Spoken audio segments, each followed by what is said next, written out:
Defending champ McCook's head coach Jeff Gross knows his Bison have the ability to throw. They just haven't needed to, with running backs Brendan Lease and Alex Beam accounting for nearly 3,000 yards. Lincoln Pius head coach Tim Aylward has a strong offensive line, leading the way for running back Dan Bargan, who has over 1,700 yards. It's a battle of the unbeatens for the Class B championship. Towards the end zone is Thunderbolts going with a touchdown. A state record to break the press. Oh, nice move. Aurora fans, a lot to cheer about. Showing that tremendous speed going down that far sideline. Bartles. Really looks good for him today. Kind of a high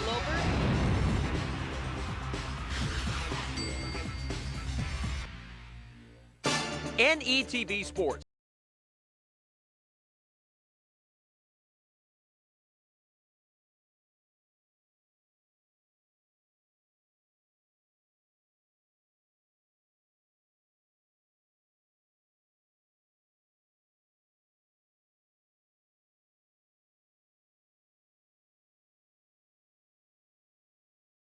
High school football championships, unbeaten Pius, unbeaten McCook. McCook looking for its third straight championship, Pius looking for its first title since 1998. And Aid, when you look at this Pius team, you look on the lines, that's some pretty big guys out there. Big guys and big experience. This is a very powerful football team. They've been in the state championship game 5 times. They've won all 5.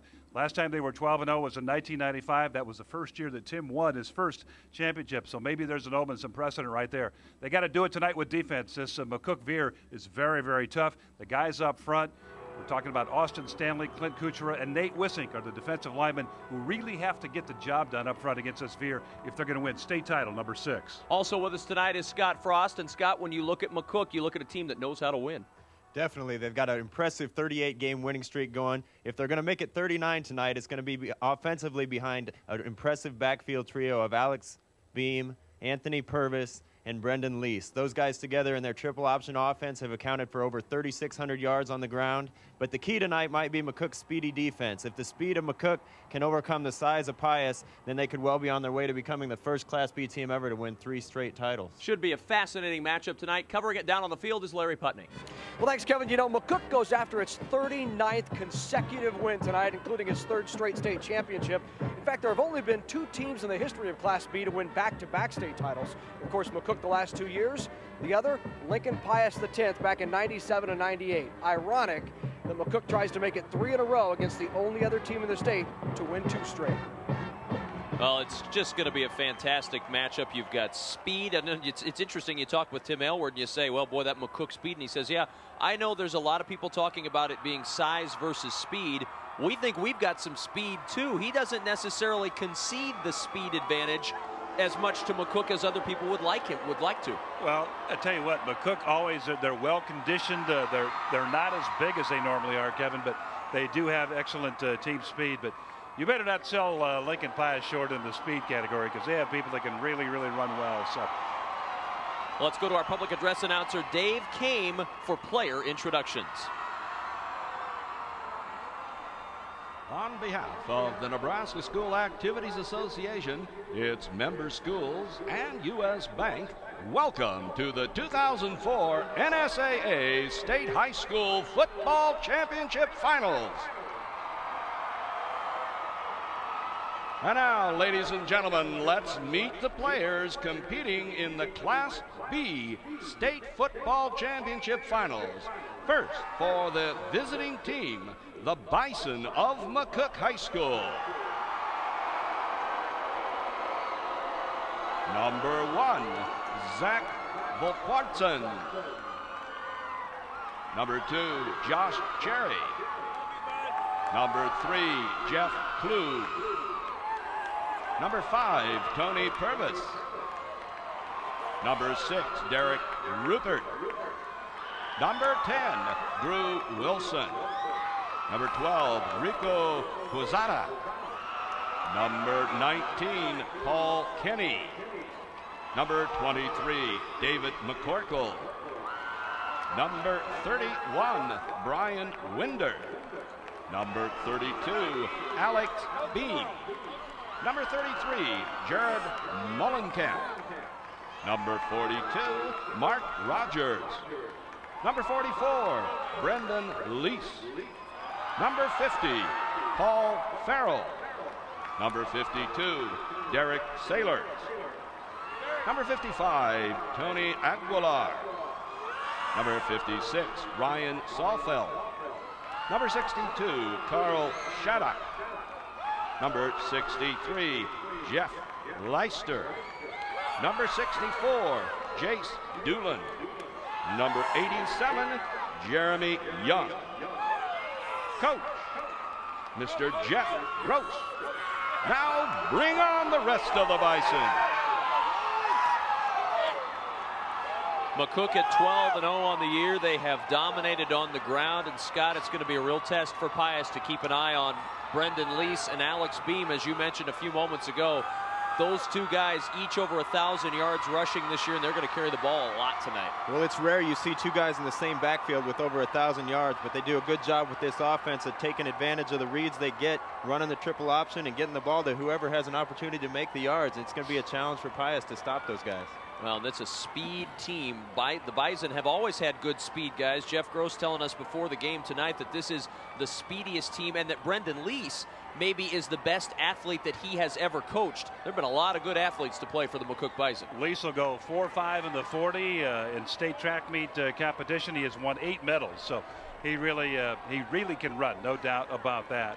He runs well. Beam runs well. Tony Purvis, their quarterback, also runs fairly well. He has picked up 663 yards this year and passed for right at 800. So there you have a guy over 1,400 yards in total offense right there. So they've got a complete package along with that offensive line that is not quite as big as it normally has been, but still very, very, very effective. Watch one part on the offensive line. The right guard, Ryan Salfeld, last week, a lower ankle injury. He should play, but he was nicked up during the middle of the week. Let's go to public address announcer Dave Kame for player introductions.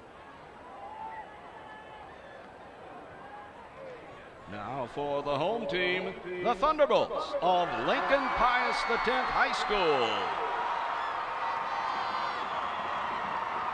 Number 1, Michael Millard. Number 2, Ross Boson. Number 3, Daniel Bargett. Number 5, Jordan Reed. Number 10, Christopher Mohati. Number 11, Matthew Dennis. Number 24, Drew Suka. Number 33, Michael Seidel. Number 36, Matthew Greenway. Number 41, Kyle Fitchner. Number 44, James Castle. Number 54, Richard Dugas. Number 56, Nate Wisnick.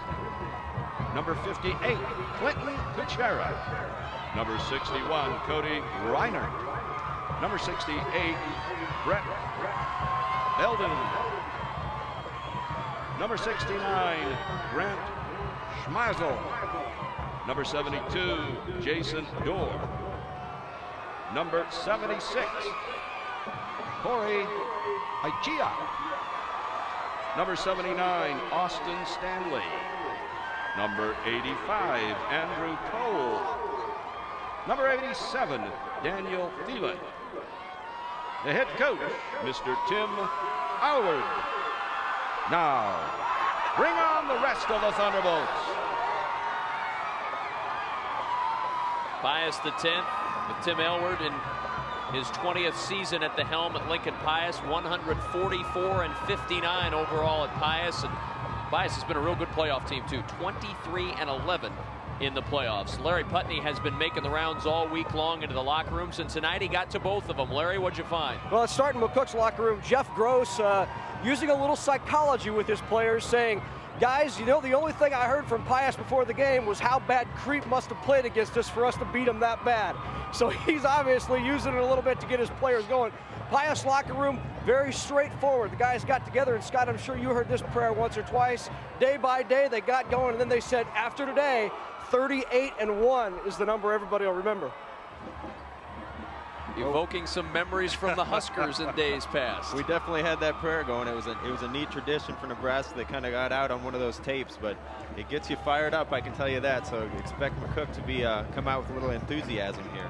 Also gives you a little bit of an insight into the mind games that go into these things, guys. It's not all just the physical stuff that we see on the field, which is great. but also playing those games in the locker room and trying to get the minds working in the right direction and the psychological things that happen, and outstanding stuff. That Jeff Gross is the guy who also said tradition doesn't graduate, and believe you me, he is trying to see to it that happens. Their JV team this year was 7-0, so they're on track again with talent coming up, talent in the pipe to come up, and he said hopefully we'll see again here next year. When you look at common opponents, and for what good that is, a couple of them that stand out, and Crete is one of them. McCook won that one 31-0. Pius beat Crete, but just by 7, 20-13. They'll find out for sure how much that matters in this one tonight. Let's listen into the coin flip. Save the best for the last tonight, guys, so let's give them a great game, all right? You guys are the visiting team, so which one of your captains wants to call the toss? You're going to call it? Let's see, I've got a tails and I've got a heads. What is your choice, Captain? It's a tails. Did you hear him? Yep. I'm going to flip it and let it drop, all right? It is a heads. Your choice? Deferred. Okay, Pius won and has deferred. Your choice to receive? Which goal do you want to take? Okay, line it up over there. You heard the referee, Dan Gould. It's time to kick this one off. The Class B state championship between Lincoln Pius X and McCook is next.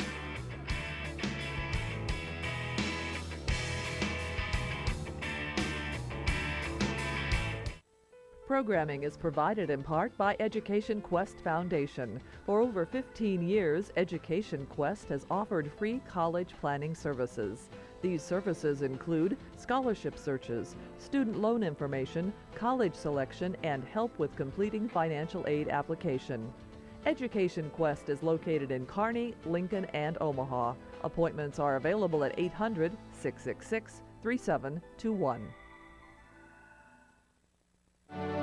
Bryan LGH West is bringing advanced neuroscience technology to Nebraska, offering the state's first gamma knife radiosurgery to non-invasively treat brain tumors and severe facial pain, and working with Nebraska's only physician specially trained in coiling for brain aneurysms. Just 2 examples of our commitment to neuroscience care for Nebraskans and our neighbors. Bryan LGH, the first name in healthcare. Programming on NETV is made possible in part by the Nebraska Soybean Checkoff. Soy biodiesel is a soy-based, clean-burning, renewable fuel that can be blended with petroleum diesel to help reduce America's dependence on foreign oil. Soy biodiesel, making a difference for soybean farmers and you. He staked his company to start the information age. He raised the limits to open the skies for everyone. She Bet girls were ready for a new way to play. 3 gamblers who risked it all. They made America. Monday night at 9 Central Time on NETV. From the University of Nebraska-Lincoln, this is NETV and NETV Digital Television, celebrating 50 years of service to Nebraska.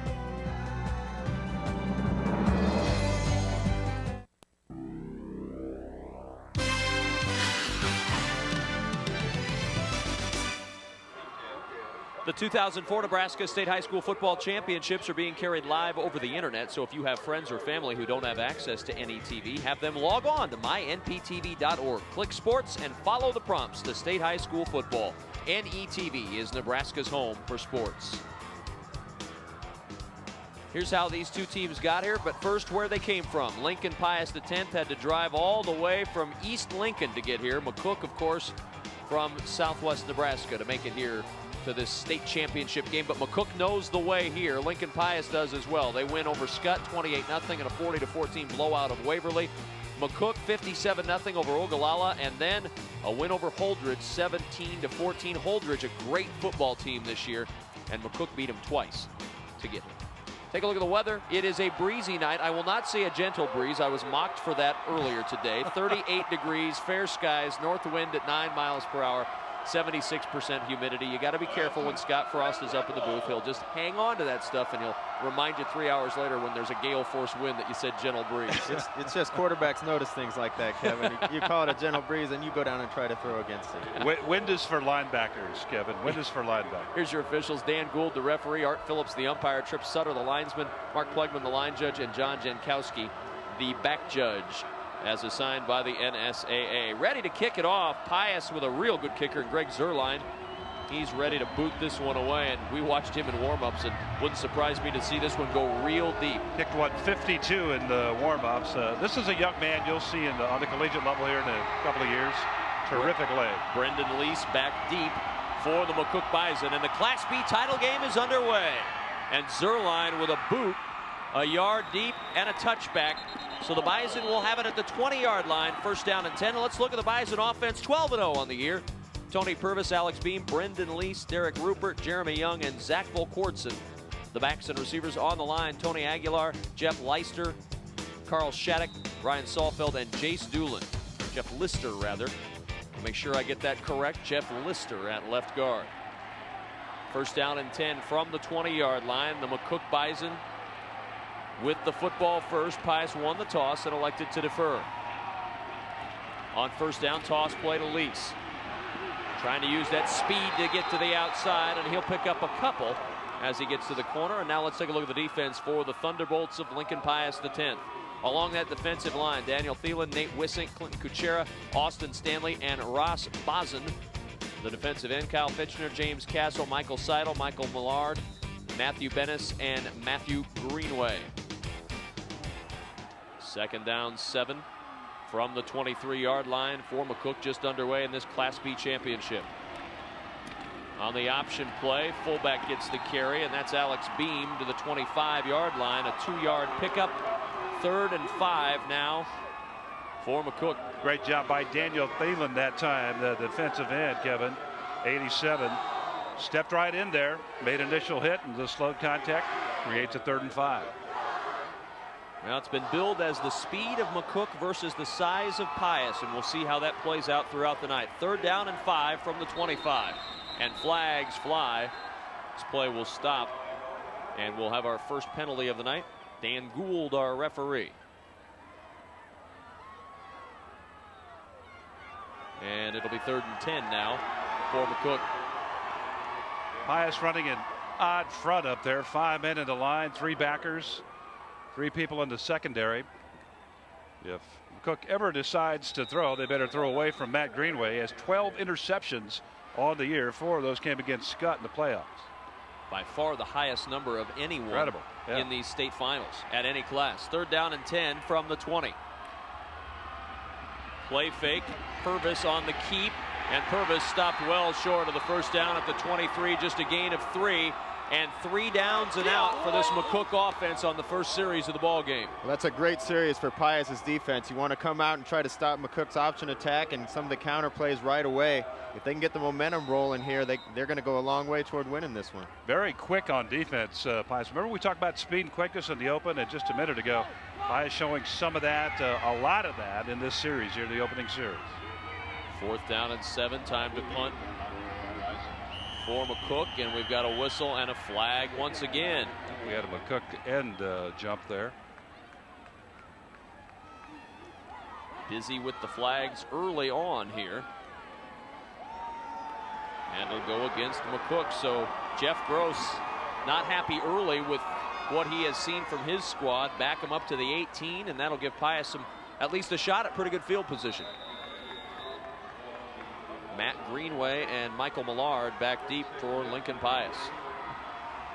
4th down and 12. And a whistle, a flag again, and this looks like a delay of game.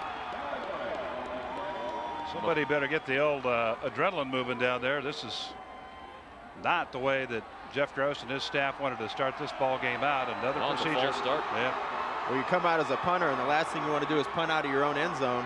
McCook wasn't going to have to do that, but one more penalty, and the punter's going to be standing in his own end zone. And now the pressure really on Jace Doolin, the long snapper.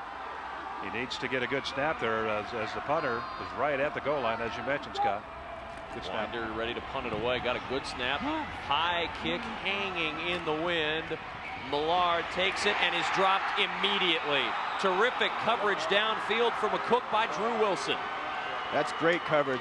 Punt coverage is so important. The punter did a great job of hanging the ball up there, and Drew Wilson got down there and made a great open field tackle to stop Pius from having field position inside McCook's territory. Take a look at the offense for the Thunderbolts. Jordan Reed, Daniel Bargan, James Castle, Matthew Greenway, Greg Little, and Michael Millard.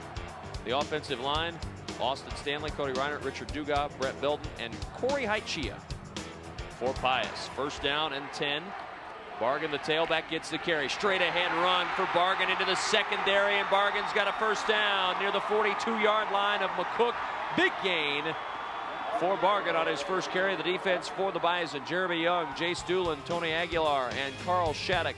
On the defensive line: Brendan Lease, Alex Beam, Jeff Lister, Drew Wilson, Rico Quezada, Paul Kinney, and Tony Purvis. The backs and linebackers for McCook. First down and 10 on the Bison 42-yard line. And James Castle. Ball popped out at the bottom of the pile. McCook says they have it at the 40. We'll wait and see. Unstacking it down there, and it's McCook football. Carl Shattuck, 62, came in behind the play, made the initial hit. He's not the guy that caused the fumble, but he made some contact and slowed the ball carrier down and hung him up.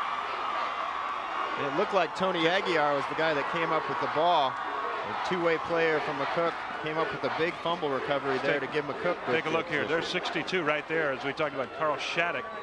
Slow the carrier down. You slow the ball carrier down, it lifts the runner up, and it gives your teammates a chance to go after the football. Big break for McCook. Nick Aguilar might have been the one who knocked it out as well, Scott. First down and 10 from the 39-yard line. On the option, Purvis, the toss to Lease on the corner. Lease trying to get around, and he will not. Look at the Pius players trying to rip the ball out of Brendan Lease's hands. No success, but still just a short gain on the play. You guys think they matched up speed for speed on that last play? Looked like I think so. I think so. No question about it. Coach told us they were going to try to stop McCook's triple option by taking away the quarterback here and trying to get the safety to run out and get the pitch man. You see the pursuit by Pius catching up with the speedy Lease. That's a great job of Pius matching speed for speed, like you said, Adrian. Terrific job by Michael Seidel to cause the pitch too, Scott. 2nd and 7 from the 42. Lease on the counter. Again, trying to get the corner. Now his speed comes into play. He's got it, and the first down near midfield for McCook. And there, the speed of Brendan Lease started to show. It's where it's the situation where the corner now is going to just come in too tight. He's going to take a poor angle. See, the corner's way up. He needs to make sure he contains it. That's number 11 giving chase right there. That's Matthew Benish. But he just got too tight on the angle. If he stays out, he's okay. He keeps the play inside. From midfield, first down and 10. Backs in the eye. Right ahead, Alex Beam. And Beam broke through the initial contact and got himself 3 yards. Well, 2 yards actually to the 48-yard line. It'll be 2nd and 8. And Alex Beam's a weapon for him. He's a 1,000-yard back, as we said, so they definitely utilize that fullback on both inside, outside veer, as well as the midline play, which is what we saw right there. 2nd and 8 from the Pius 48. No score, first quarter of the Class B championship game. Purvis again to Beam. Beam with a hole across the 45 and down near the 40-yard line. A yard shy of the first down, but a 7-yard burst for the fullback, Alex Beam. Watch the Pius linebacker here just run out of there. Well, we won't be able to see it, but the Pius backer the middle backer just ran right out of the play, ran to the left. He was scraping to the left-hand side, left that area wide open. That created that lane and that gap to run it up there to 3rd down and 1. That time it was a fullback trap with the left guard Lister pulling. He did a good job of opening up the hole. 3rd down and 1. Unbalanced line to the right side. And they go up the middle again to Beam, and he's not going to get it. First contact came from Clint Kuchera, and then his teammates came to help out. Those are the guys that need to get the job done up front. Kuchera, Wissink, and Austin Stanley, the 3 guys in the middle that need to make it work. And great job by Kuchera right there. And Coach Gross is going to have a lot of confidence in his offense right here. 4th and short, you don't want to give Pius the ball on their own 40, but he's going to have confidence in him and go ahead and try to get the first down. Well, this offense has churned out 442 yards a game. He thinks they can get one here. 4th and 1, sneak by Purvis, and he does have it. Ball may have popped out for a moment. No, it did not. It stayed in, and it's a first down for McCook. 1st and 10 as Purvis gets the sneak. Excellent call. Everybody looking for the power in the backfield to go, and well, Tony just crosses them up. Scott, you love that when that opens up right in front of you, don't you? Got about 3 or 4 yards. Unfettered picking. Makes it easy. The center handled the nose guard pretty well there, and it gave the quarterback room to sneak right through. On the 38, first down and 10. Purvis on the option. Lease cannot get the corner again, and they are defending that option extremely well early on. Again, took out the quarterback, Tony Purvis, very early. Every time that play looks open, the speed of Pius catches up to it. They run it down. As you see, number 33 for Pius, that's Michael Seidel. He's reading the play there, coming over. And then getting help, everybody coming on over. Great pursuit there. Daniel Bargan actually coming over and helping out also. Fitchner in on the play as well. 2nd and 9 from the 37 for McCook. Again, the option. Purvis in trouble, and down he goes. Dan Thielen got him around the jersey, and Purvis had nowhere to go. He'll lose half a yard. God, that was a great play by Thielen there. They come with a veer option here. Thielen made the quarterback keep it by taking away the running back, the fullback in the give, and then he also made the tackle on the quarterback. That's killing 2 birds with 1 stone right there. He's awful strong, too, because he did it with 1 arm, as you saw in the replay there. Great job by Thielen. Several great plays tonight by Thielen. 3rd down 9. McCook, not a big fan of 3rd and 9 from the 37-yard line. Play fake. Purvis rolls to the right, fires it out. Too tall at the 25-yard line for Derek Rupert. And it'll be 4th down. Rupert on a good route over there, Scott. Open on the play, but unfortunately Purvis overthrew him. He took the corner down the field and just ran him back and then broke it off to the outside and then came back wide open over there about the 20-yard line, but unfortunately the ball way over his head. Well, you get a little nerves going as a quarterback early. The ball tends to sail, but he'll get that down and get it under control and start making some completions. It's kind of hard to throw it over a 6'5" guy, but he managed to do it there.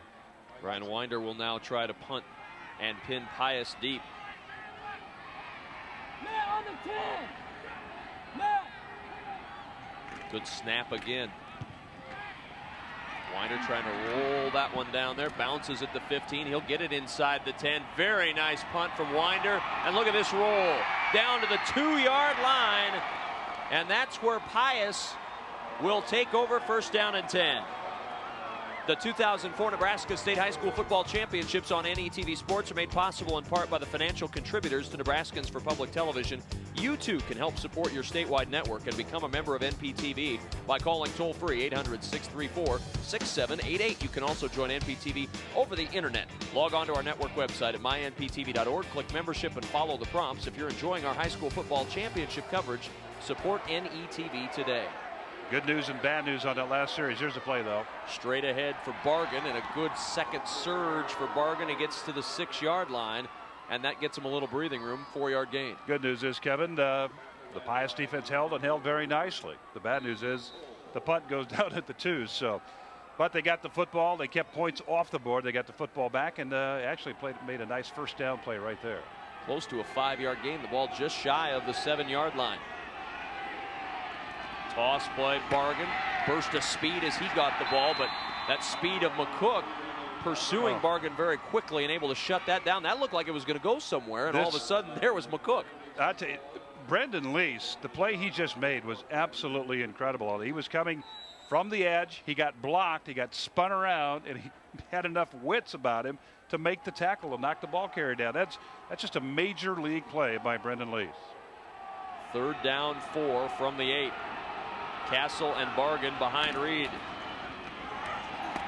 Over to the left side. Some running room on the reverse of the 1st down. Matt Greenway out of bounds near the 18-yard line.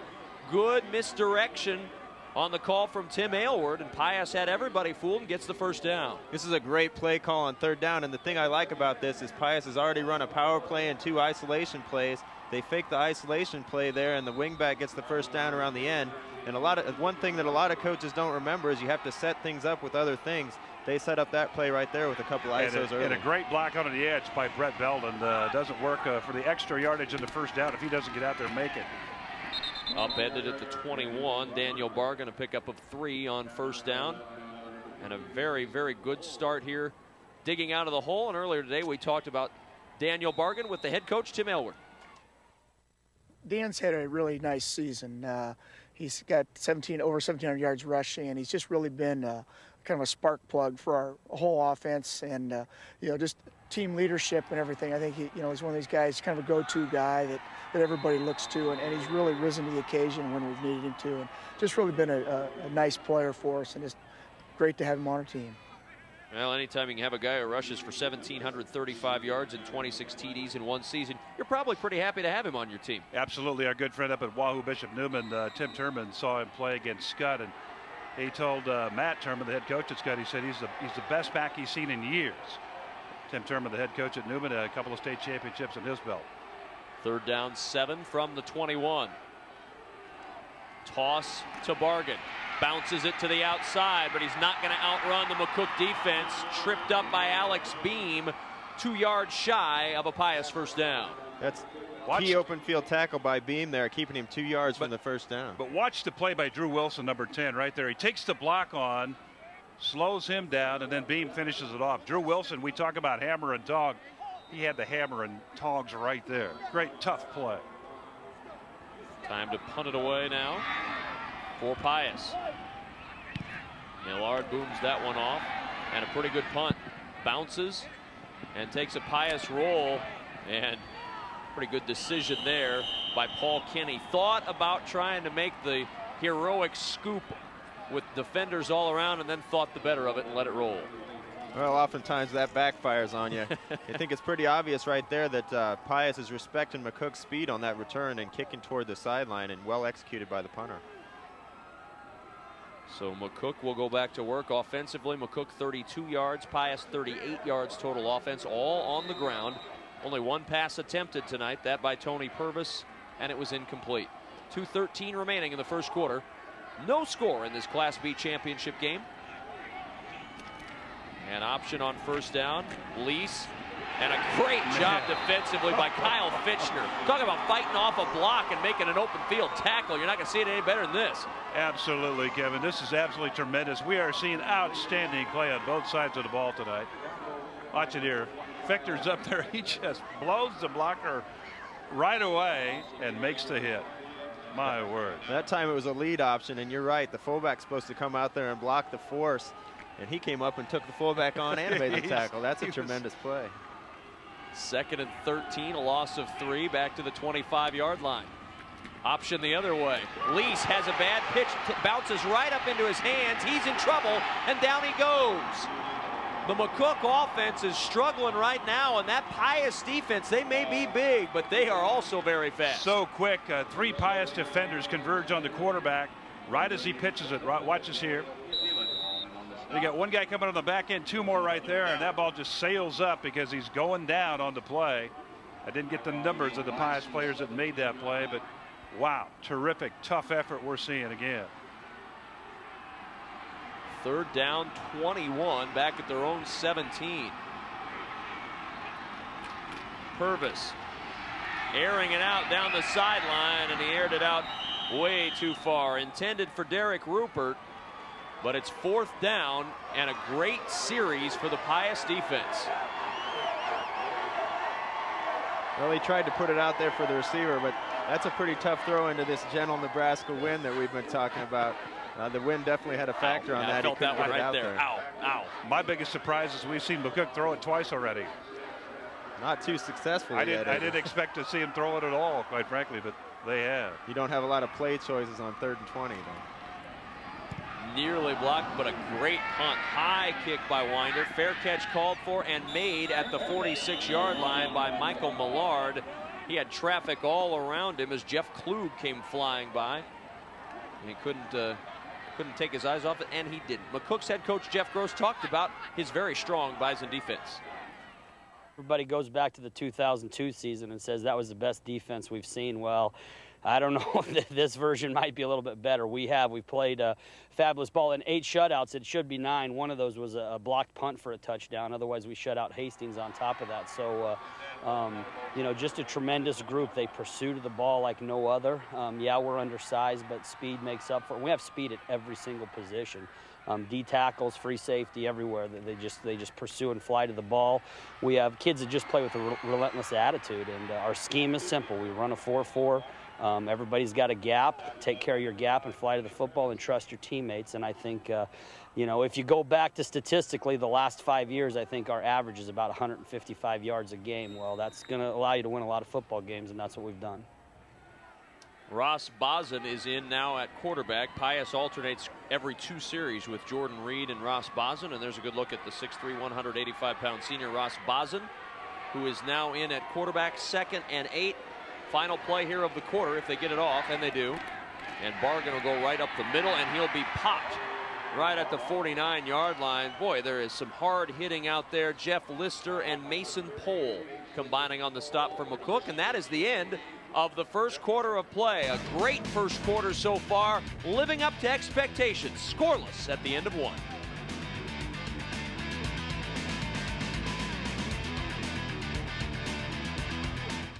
I'm William Stieber from NPRN. Happy birthday, NETV. 50 years of service to Nebraska.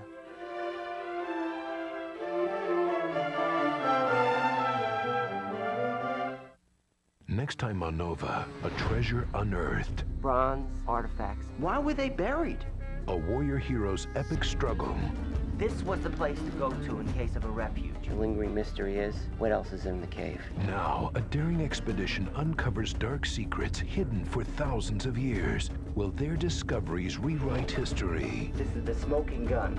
Ancient refuge in the Holy Land. Tuesday night at 8 Central Time on NETV.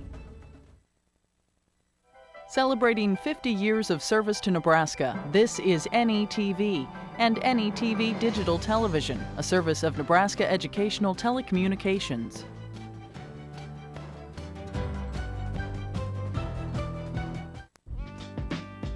NETV sports coverage of the 2004 Nebraska State High School Football Championships are brought to you in part by NPPD, always there when you need us. By Bryan LGH Medical Center, the first name in healthcare. By the Nebraska Soybean Board, promoting soy biodiesel fuel, clean burning and renewable, making a difference for soybean farmers and you. And by Education Quest Foundation, improving access to college through scholarships, community grants, and college planning services. About to begin the second quarter. McCook and Lincoln Pius X.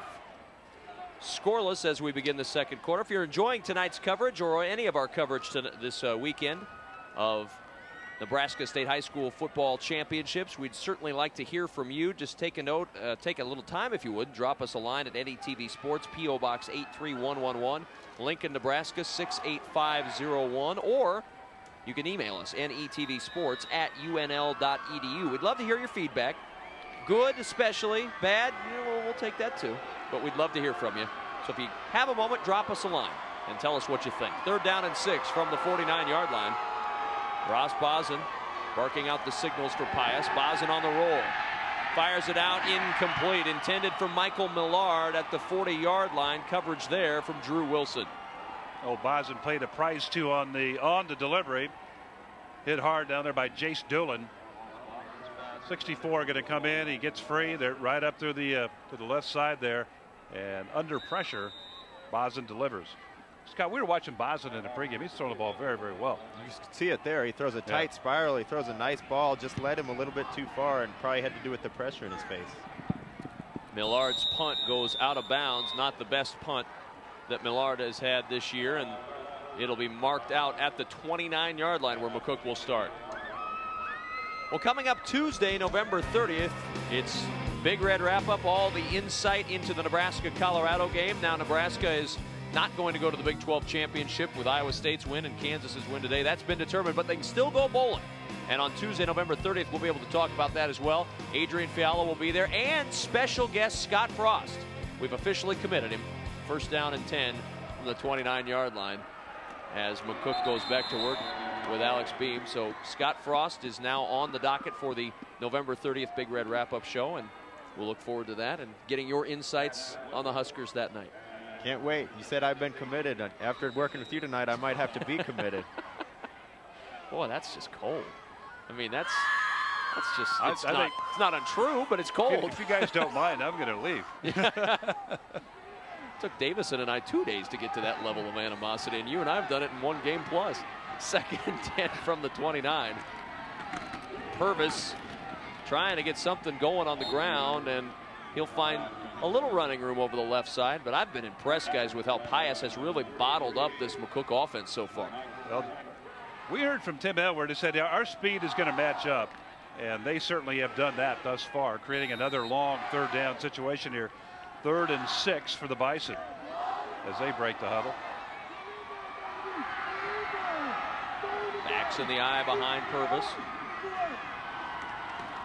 On the option. Lease trying to get the corner. He won't get there again. Great tackle, Michael Millard. And Pius defending the option, at least early, I would guess, as well as anybody has this year from McCook. That's assignment football right out of the book right there. Watch the backer come. He's going to come in the gap. He'll come in there, force that pitch. And now watch Millard. Tremendous tackle. Even though the head got on the wrong side, it's still a tremendous tackle. And he knocks the ball carrier down, and he creates the punt by McCook. Terrific effort by the defense. 4th and 11 from the 28. Winder gets off another good punt. What a boomer. All the way back to the 24-yard line. Greenway to the outside at the 40, upended and down at the 41. Good tackle made by Jeremy Young. That might have saved a huge return, but Pius in good shape at the 41-yard line, 1st and 10. Boy, it's a good thing Jeremy Young was there because the returner had the sideline there. He gets by Jeremy Young, and you might see him sailing down to the north end zone.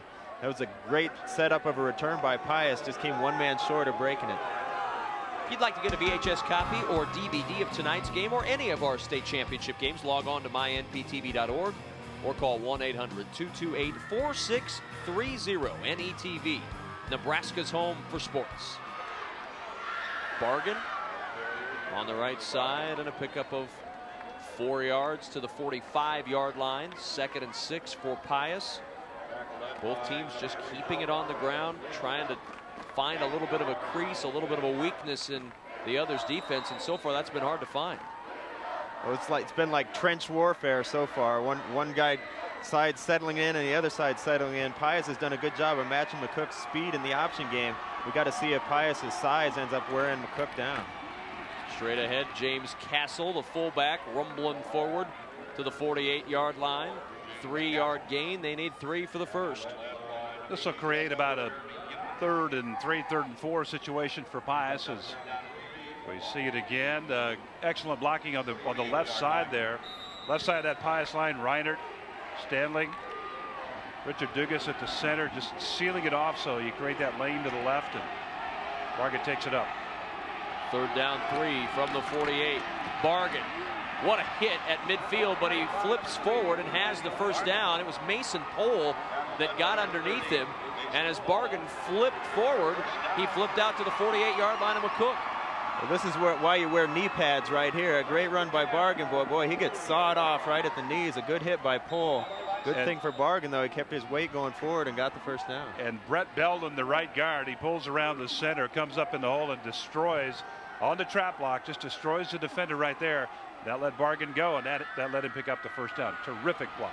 48-yard line of McCook, 1st down and 10. Backs line up in the eye behind Bison, the quarterback. The give goes to Castle, and Castle high-stepping over Mason Pohl and falls forward to the 43-yard line, 5 yards from the fullback, and it's 2nd and 5. Tim Aylward, the head coach for Pius, said, we're going to take our chunks if we can. We'd like to get four a crack, four a run. We do that, we'll be in pretty good shape. That's about what they're doing, guys, or a little more. There's Tim. Looking for another state championship. He's had them before, and he'd like another one. And look at the intensity. He's working hard today, or tonight, I should say. 7:50 remaining in a fast-moving first half. 2nd and 5 from the 43. Bison barking out the signals. 3-step drop. Has a man open at the 38. It's a first down to Millard, down to the 33-yard line. Michael Millard, and the first completed pass of the night, finds Pius moving the chains. I tell you what, fellas, Bison has an arm. He only plays 2 out every 4 series, about half the game, but boy, he wound up and threw a bullet out here to the sideline. That's a great arm for a high school kid. Right on the line, good run afterwards. He got a couple extra yards there. Millard coming into the game, 13 receptions, 249 yards, and 3 touchdowns on the year. 1st down and 10 from the 33. Greenway in motion. Bargan with a short run up the middle. Picks up a yard, maybe a yard and a half to Daniel Bargan. And earlier today, Jeff Gross talked about senior runner for Pius, Daniel Bargan. Big physical, you know, maybe not the breakaway speed, but definitely a physical back that has upper body as well as lower body strength. I see a lot of people trying to tackle him high, and he just breaks right through that tackle with his upper body speed, you know. Strong, big legs, but that's where we've got to get to him with our smaller bodies. We've got to get him and hit him at the joints where he bends and get him down and let our team pursuit get to him. Matt Greenway rather, with the team pursuit getting to him. Mason Pohl with another tackle. And Pohl is doing a very nice job out there for McCook. Let's go downstairs to Larry Putney. You know, talking about Bargan, he suffered a high ankle sprain last season, very first game of the year, and struggled all season long. So after wrestling this past year, he dedicated himself into the weight room, got up 4 times a week at 4:30 in the morning with his dad, and went lifting. He benches 325, guys. Man, strong arm, intercepted. Quezada with the pick for McCook, and he stops the Pius drive down at the 19-yard line. 6th pick of the year for Rico Quezada. Well, that's a typical play that a lot of offenses run. It's a little hitch out in the flat and a corner route from the number 2 receiver. A lot of Husker fans might remember a game against Texas where we had a quarterback at the end of the game throw a similar interception. The thing you got to watch out for is the corner falling off and getting underneath that corner route, and that's exactly what happened right here. And he's used to doing that. He leads the team in interceptions with 5 because Quezada, he has 6 now, and a big stop for the McCook defense. Lease trying to bounce off. He cannot. And Lease will pick up yardage near the 22-yard line, a 3-yard gain for Brendan Lease, who has really been held in check. In fact, that carry, guys, puts him into positive yardage. Prior to that carry, 7 carries, negative 2 yards for Brendan Lease. And that number's got to turn around for McCook to win this championship. It really does. They've been pretty varied also. You know, Alex Beam 1,000 yards, as Scott said earlier. Toss play, Lease. Blocker out in front, got a good block, and he has the first down to the 31-yard line. Good blocking out front. I believe it was Craig Fritz, the backup fullback, that was out there leading the way for Brendan Lease. Lease had a head of steam to go. Let's see what happens here as he breaks through, and just another arm tackle. It works. Usually those things don't work very well, but an arm tackle, you get that lower ankle, and bingo, he goes down. Just a shoestring tackle there by Kyle Fickner. Saved a big chunky yards for Pius. Beam and Lease in the backfield behind Tony Purvis. 1st and 10 from the McCook 31-yard line. Purvis will keep, a little misdirection. Purvis trying to get to the outside. He does at the 35. Purvis still on his feet at the 40. Oh, what a hit. Oh, my. He was pounded at the end of that play. Michael Seidel laying the big hit on Purvis, and he's shaken up. Wow, what a hit. You see Seidel get excited. We got to hope Purvis is okay, but that was some kind of hit by Seidel, and boy, did he get excited afterwards. He's a little bit dizzy, as you can see.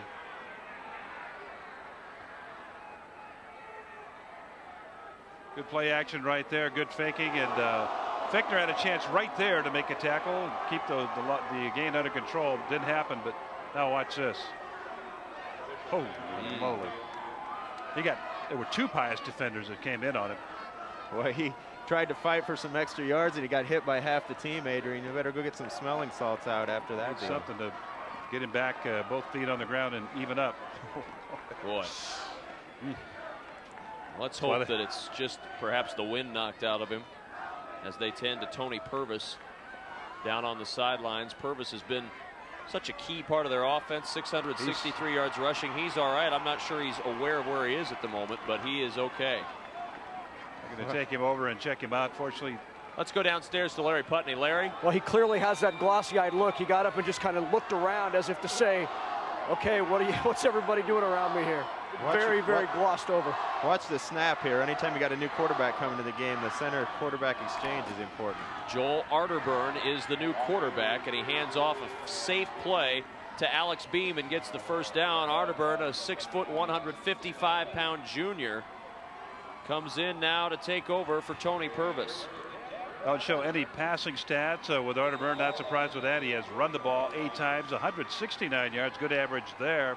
And he has a couple of touchdowns mixed in with that. Toss play, tough toss. Lease made a nice catch. That slowed the play up, though, and Kyle Fitchner, we've talked about him a lot tonight, Scott. He made a great tackle again, but a bad pitch to Lease slowed that play up. Man, look at him on this replay coming from his linebacker spot and shooting the gap to catch a very fast Lease. I mean, he comes shooting through there and doesn't take any time to wait for him. He just comes and makes a tackle behind the line. Great play. But the new quarterback, Scott, you said it a moment ago, the new quarterback comes in maybe a little bit shaky, and that pitch was a little bit high and took away on the timing of the play. Joel Arterburn, Jr. coming into a big situation here. Give to Lease, not much there again. First guy to get him was Ross Bison, and then a whole host of Pius teammates were there as well. And looks like Tony Purvis has his helmet back on, and he's on the sideline talking with Jeff Gross. We've got another injured player. This is a Pius player down at the 43-yard line. It looks like Purvis is all right and going to be coming back in. That's good. They probably asked him what his mother's name was and what year it is, and he was obviously able to answer all those questions. Is that Clint Kuchera that's down there? I believe it is Kuchera at the 43-yard line. Still not able to get a clear number.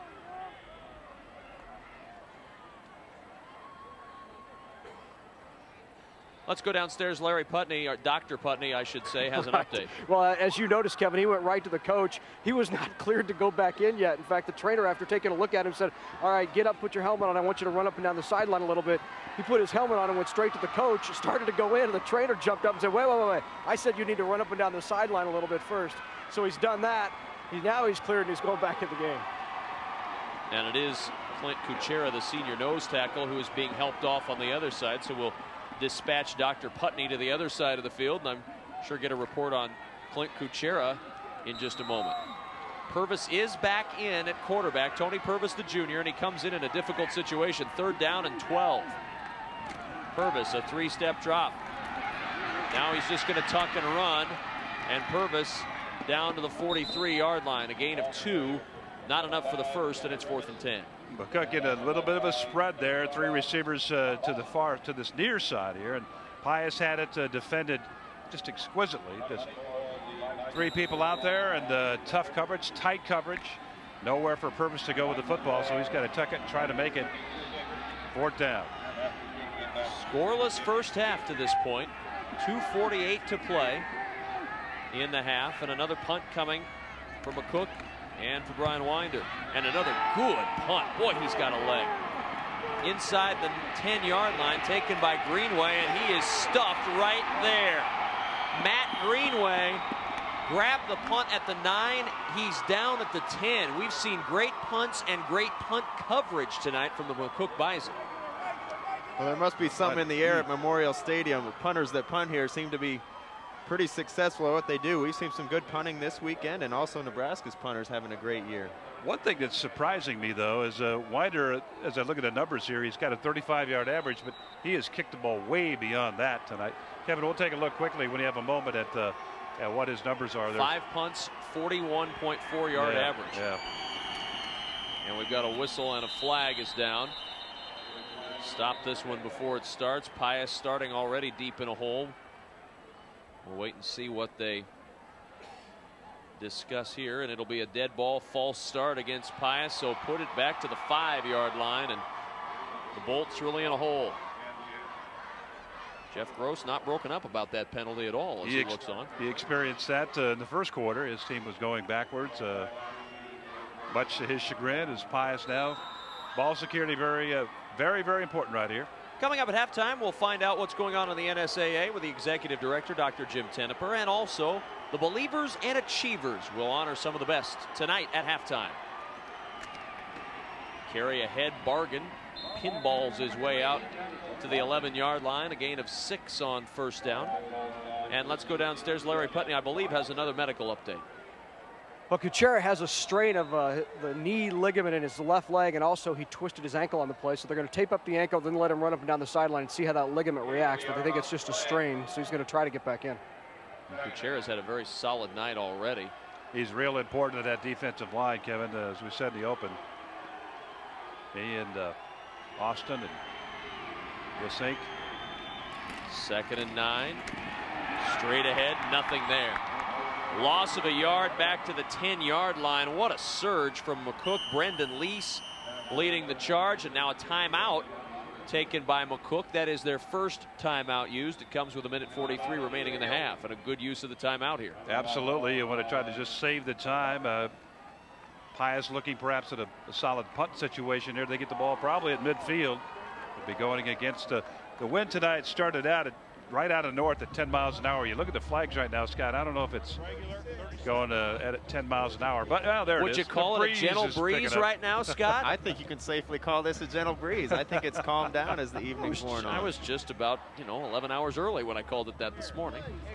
Watch the screen. Watch the screen. We haven't seen a lot of screen from him. Here all the sideline screen. Last minute instruction there. Watch the screen. Watch the screen. Watch the draw.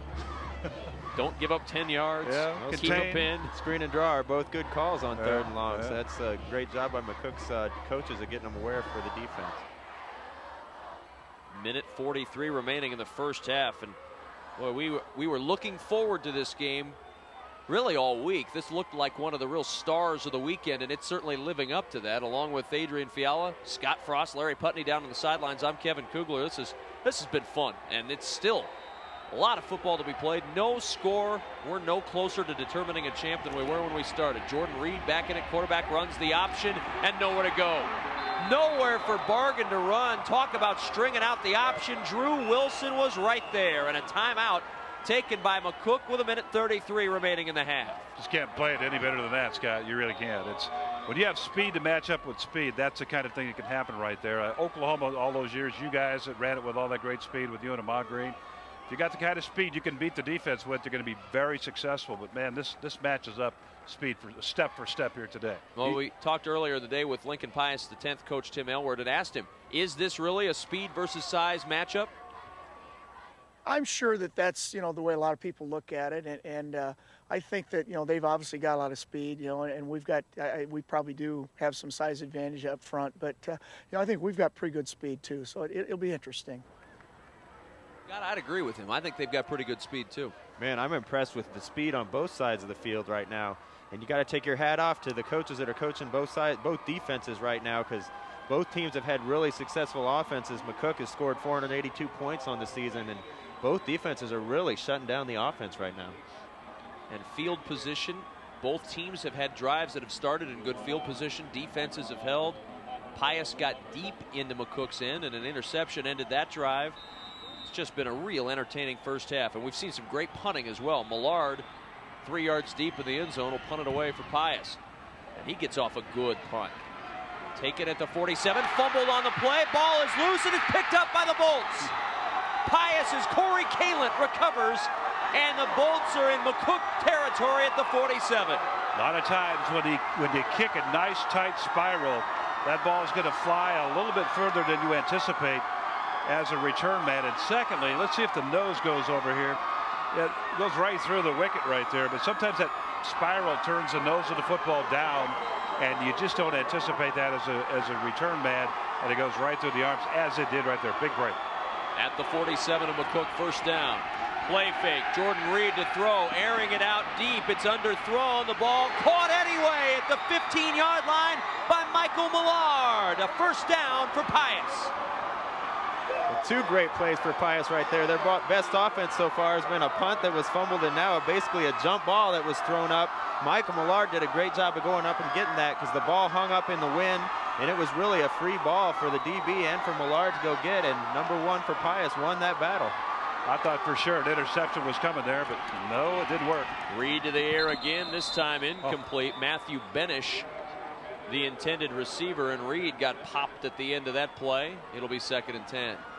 Took one right in the back from Jace Doolin. Just as he was letting the football go, he got hit. He got hit very hard, but he got up and ready to go again.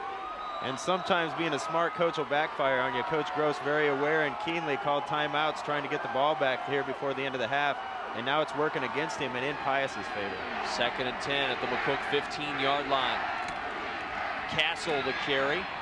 And the yardage hard to come by inside the red zone as he gets it down near the 12-yard line. Don't forget, though, Pius, as the Thunderbolts take a timeout before 3rd and 7, has a great kicker in Greg Zerline. They are certainly within his range. We talked about it earlier on. We watched him in the open. He was banging them from 50 yards. He's hit one from 51 this year. This is well within Greg Zerline's range. And he's 12 for 16 in the field goals this year. And absolutely, Kevin, this is easy for him. Just need a good snap and a good hold and put it up. But Gregory Zerline, he's a junior, just 5'8", 145. But man, he's got dynamite in the leg. You must have to have a funny sounding last name to be a kicker. You know, all these kickers with names that start in letter Z. Zerline's just another one, Zenday Haas. Didn't you have a couple of Browns when you were playing here? Well, Nebraska's an anomaly in a lot of ways. Well, Pius certainly has a good one who will be likely making a name for himself at the college ranks, whether at Nebraska or somewhere else. He's got a good, strong, and very accurate leg, and those are all things you want in a kicker. Another year to work on it, develop it, work in the weight room a little bit, strengthen the leg a little bit, although his leg is plenty strong right now. One more play at least before we even think about a kicker, though. Jordan Reed on 3rd and 7 from the 12. Motion coming from Greenway. Straight drop for Reed. To the corner of the end zone. Millard is there, leaping up, and he's got a touchdown. Another jump ball, and Michael Millard scores, and Pius grabs the lead. Scott, I got to ask you, that's the kind of receiver as a quarterback you like, a guy that'll go up there and fight for the football. Man, some people just have a nose for the ball, and when the ball's in the air, the ball's going to be theirs. Give MVP so far in this game to Michael Millard. He's gone up and made 2 huge passes and let him down once to get in territory and another time to score the touchdown. Great catch there. So they turned the McCook the fumble punt into 6 points. And Zerline will try to make it 7, and he does. Now 42 for 45 on the year in extra points, and with 51 seconds to play, Pius on the board first on this touchdown pass. Watch the coverage here. There is decent coverage in the end zone as Reed delivers it. Ball skying up there, a little rainbow shot. See, there's coverage there, but Millard just beats it. Just beats the coverage, goes up, keeps his body in front of the defender. He kind of got turned the wrong way. I thought right there when he slipped when I was watching the play, guys. I thought when he slipped that was going to be an interception all the way, but he recovered so well. Great athleticism to recover his balance, and then Scott go up and get the football. Looked like a basketball rebound right there. He had the position on the inside like he was blocking his man out. And coaches will teach you the first guy up in the air is usually the guy that catches the ball because you can get on top of the other person. He just simply got up higher and made the catch. 3 plays, 47 yards on the drive, 32-yard pass to Millard. And Pius taking advantage of the turnover and the big miscue on the punt where it looked like McCook was going to have a chance to drive down and make an attempt late. Turns in to a Pius play. Lease at the 2. Has a hole and great speed. Lease to the 40 and out to the 45-yard line. The kicker, Greg Zerline, makes the stop. And this half is not over yet. Still 43 seconds to go, and McCook at their 45. Lots of fireworks. Still wait with just 43 ticks on the clock as Lease. Watch the wedge up here, guys, and see how it works. Lease looking for an area right there. This is a great shot by our camera people. Great stuff. Look at that. That's basically a lane problem for Pius, so really. You got to stay in your lanes on kickoff returns, no doubt, and they did have a couple of people in the right places right there. Trips formation for McCook out to the left of the line. Purvis, straight drop, has time. Pressure comes, now he'll run. Purvis ducking toward the sideline, stays in bounds, but gets the first down. That'll stop the clock with 33 seconds at the Pius 42-yard line. Well, great scramble by Tony. I'm cringing up here watching him scramble so he doesn't take another hit like he did earlier. But a great job pulling it down and taking off with it. And McCook has a chance to get on the board here with 33 seconds left. Good pursuit by Daniel Bargan that time, but just could not catch up to him. Right before he crosses the line to get to the sticks in the first down. Same set, Purvis on the run. In trouble, and down he goes. Timeout. Tony Purvis, and their final timeout will be called with 23 seconds remaining in the half. Second down and 11 from the 43 will be the play, but they want to get it down into scoring range. If you'd like to get yourself a VHS copy or DVD of tonight's game or any of our state high school football championships, log on to mynptv.org or call 228-4630 and get yourself a keepsake that'll last a lifetime. We don't guarantee that it'll last a lifetime, but it'll last for a good long time. Just log on and get yourself a tape, won't you? Great coverage of Nebraska State High School football championships and some great games. You want them in your video library. Tell you what, Kevin, it'll last for my lifetime, but not maybe yours or Scott's. I don't know. You got something you want to announce on the air? Is there a problem? I hope not. Has nothing to do with flowing robes, let me tell you. 2nd and 11. I think we'll stop right there. Okay, thanks. 2nd and 11 from the 43-yard line. They'll line up with those trips out to the left again. And now motion out of the backfield. Alex Beam empties it out. Pressure coming. Purvis in trouble. Down he goes. Off the corner. Dan Thielen got him. Just terrific effort, speed, quickness by Thielen, the senior. Play before that, Austin Stanley was a factor. He was in on the tackle. Now Thielen takes over and he makes the play. Stops the clock. Well, no, it's running it. Halftime is here. McCook's just going to let him run out and head into the locker room. I don't know how many times this year it's happened. I can't imagine many that the McCook Bison have been held scoreless in a half of football. They have tonight. Tremendous defense by Pius. Opportunistic offense gives them the lead, and Lincoln Pius X goes into the locker room with a 7-0 advantage in the Class B state championship game tonight. Well, that's a fantastic half of football. Really impressed with both sides. They're playing hard. They're playing well. Both defenses really running to the ball and being aggressive, and we're kind of lucky to have 7 points on the board at all. Let's go downstairs. Larry Putney is standing by with the coach. Just talk about those 2 big catches by Millard right at the end.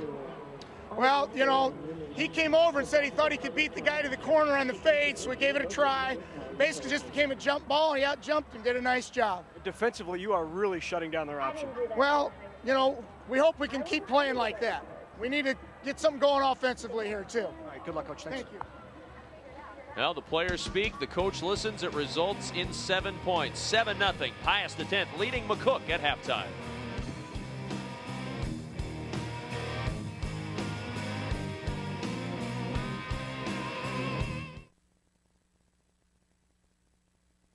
Nebraska is the only state served completely by publicly owned power. That means our success isn't determined by how well we serve stockholders, but by how well we serve fellow Nebraskans. It means Nebraskans working 24 hours a day to provide uninterrupted service and affordable electric rates to other Nebraskans. Always there when you need us. NPPD. Together with your local public power utility. Programming is provided in part by Education Quest Foundation. For over 15 years, Education Quest has offered free college planning services. These services include scholarship searches, student loan information, college selection, and help with completing financial aid application. Education Quest is located in Kearney, Lincoln, and Omaha. Appointments are available at 800-666-3721.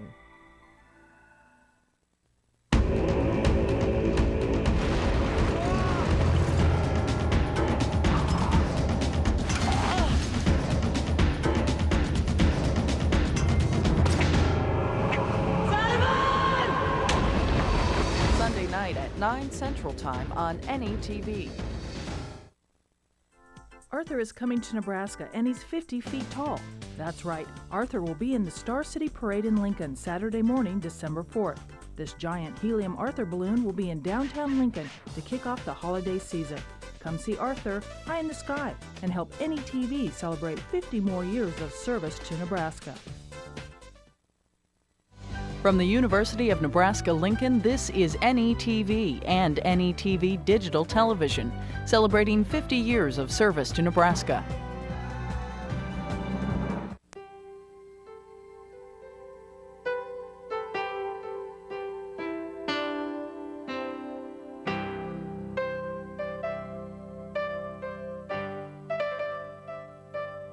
Just a reminder that kids who participate in high school sports tend to go a little farther than those who don't.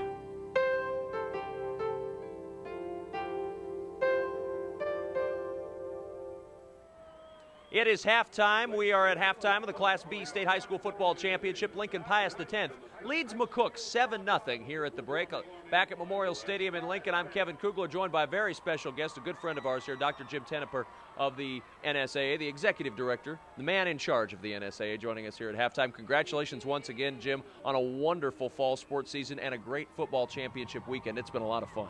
We've had some really good ball games here in the football championships. We've had some good state championships all the way along the line. Mother Nature has kind of cooperated with the weather, and so we've been very pleased. We've had great crowds here for the football championships, even though we had some rain for the 8-man games, but overall it's been a great fall for us. We have had a wonderful example over the last 24 hours, really, as to why the NSAA is so big on sportsmanship. And we talked with Jennifer Haskell yesterday about the Sportsmanship Summit, but I think it bears repeating. After watching what happened last night in the NBA, and how glad are you not to be the commissioner of the NBA after seeing that, and even today in a college football game in South Carolina, fights and brawls and so much examples of bad sportsmanship.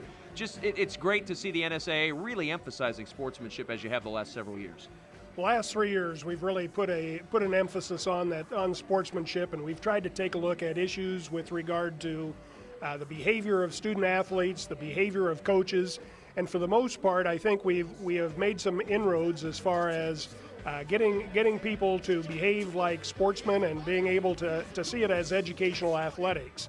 You're absolutely right. Some of the examples that we've had over the last 24 hours has been such that we certainly hope that doesn't filter down to high school ball, but regrettably, often what happens at the professional level and at the collegiate level finds its way into the high school realm. And so from our perspective, we're certainly diligent in watching for some of the issues that can cause those kinds of actions, and we're really hopeful that we can head that off before it gets that serious on the high school level. Now, one of the things, Jim, that you have here in Nebraska, and not to say that it could never happen in Nebraska, you never want to say that, but you have so many coaches who are committed to the sportsmanship cause, who are really in there fighting and really have great control over their kids and over their teams to make sure that things like that don't happen here in Nebraska. You know, Kevin, one of the things that we're very pleased with, it has become kind of a top-down, bottom-up type thing as far as sportsmanship is concerned. We've got boards of education that are extremely concerned about the behavior of their student athletes, behavior of their student spectators, and their adult spectators. We've got administrators who are putting expectations on their coaches for how their student athletes are going to behave when they take the field or the court.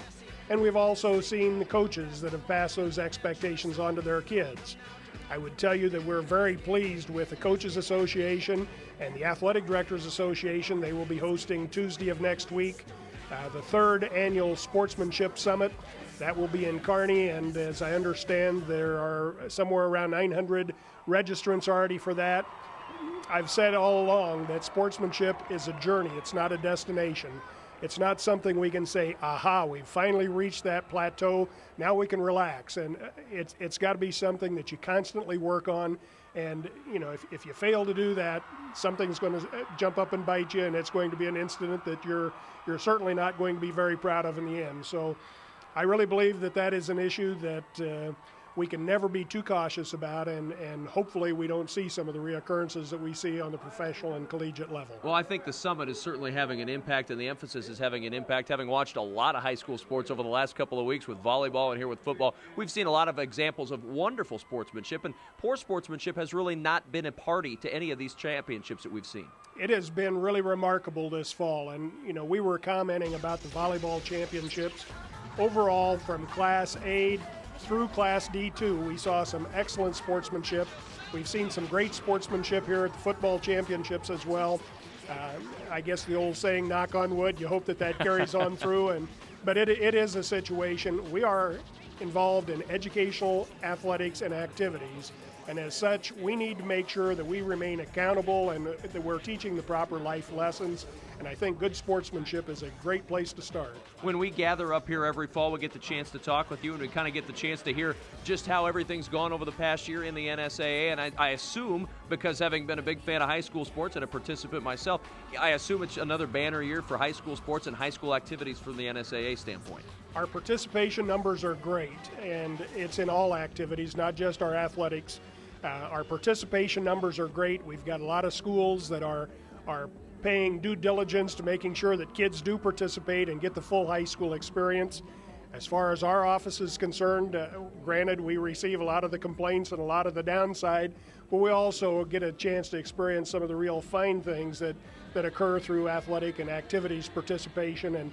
And it is, our fall has been a great start for our school year. We're hoping that carries over through the winter and the spring seasons as well. Well, and we still hear rave reviews every time football is played here at Memorial Stadium. We heard wonderful reviews of the NU Coliseum this year. Kids love to play at the big-time venues, and you guys do a great job of giving them that opportunity to do that.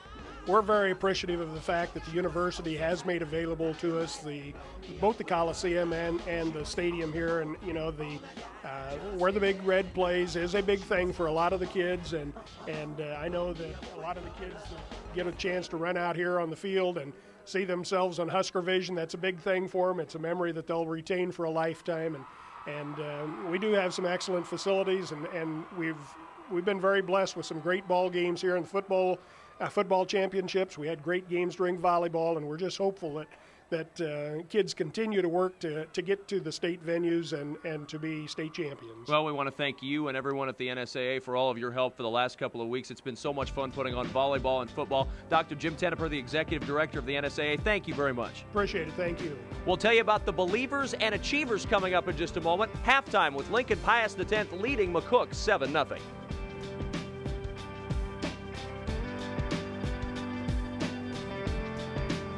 Programming on NETV is made possible by Blue Cross and Blue Shield of Nebraska.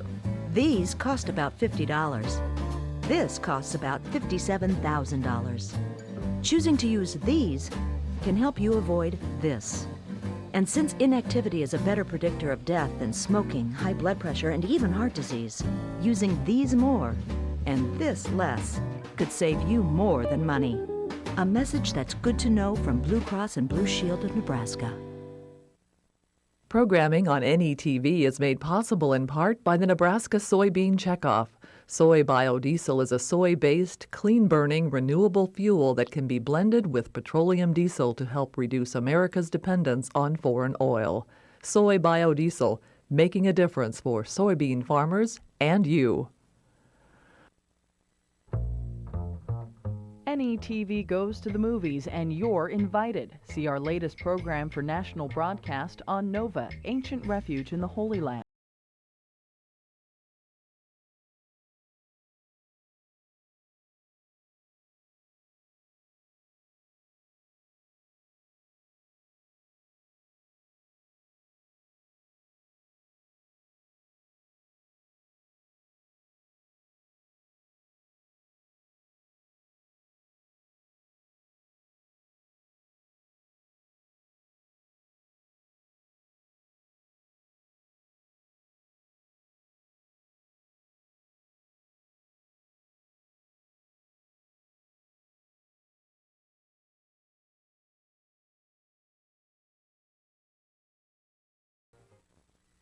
From the University of Nebraska-Lincoln, this is NETV and NETV Digital Television, celebrating 50 years of service to Nebraska.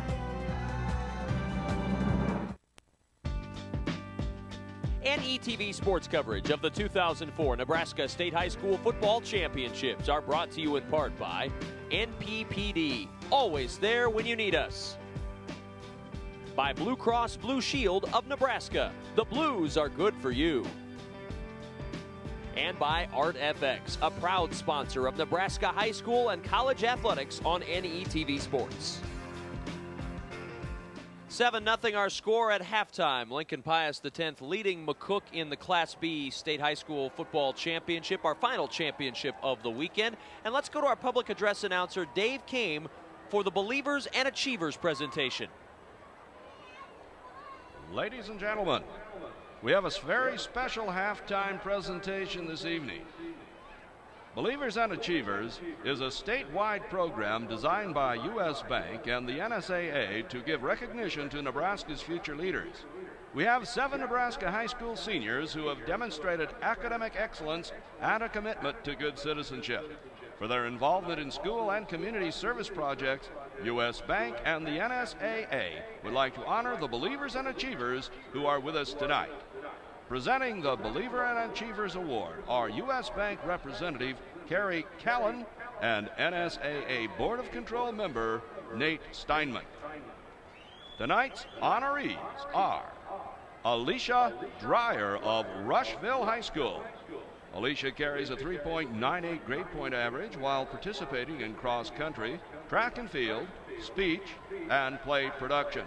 Last year, she placed 6th in duet acting at the Class D1 State Speech Championship.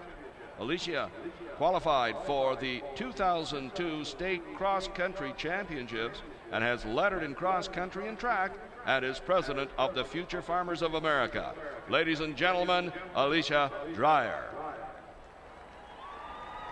Next is Lauren Gengenbach of Eustis Farnham High School. Lauren has a 4.0 grade point average while participating in volleyball, basketball, track and field, play production, speech, and music. She is a 2-time state speech qualifier and district champion in poetry. Lauren has earned superior ratings in band and choir at the district music contest and serves her school as a member of the National Honor Society, Student Council, and class secretary. Ladies and gentlemen, Lauren Gengenbach. Jason Grant of Battle Creek High School. Jason carries a 4.0 grade point average while participating in football, track and field, and journalism. He is lettered in football and track while placing 4th in the 3,200 meter relay at the District Track and Field Championships. Jason is a member of the National Honor Society, Future Farmers of America, and has served as class president. Ladies and gentlemen, Jason Grant. Michael Jacoby of Twin River High School. Michael is a 3.83 student who participates in football, basketball, track and field, and music. He has earned academic all-state honors in football and track and field and was also a member of Twin Rivers' 2004 C1 Boys State Basketball qualifying team. Michael has earned superior ratings in band at the district music contest and served his school as a member of the National Honor Society and Student Council. Ladies and gentlemen, Michael Jacoby. Next is Eric Knudsen of Schuyler High School. Eric carries a 4.0 grade point average while participating in football, basketball, soccer, and music. He has received academic all-state honors in football, basketball, and soccer, while also earning all-district honors in football and honorable mention all-state recognition in basketball and soccer. Eric serves his school as a member of the Student Council, National Honor Society, and as a peer tutor. Ladies and gentlemen, Eric Knudsen. Maggie Kuhlman of Takema Herman High School. Maggie maintains a 4.0 grade point average while participating in track and field, speech, and music. She has earned superior ratings in clarinet duet at the district music contest and won medals at the district speech and district track and field championships. Maggie has served her school as a member of the National Honor Society, elementary school tutor, and as class vice president. Ladies and gentlemen, Maggie Kuhlman. Our final recipient this evening is Kane Zananmanachek.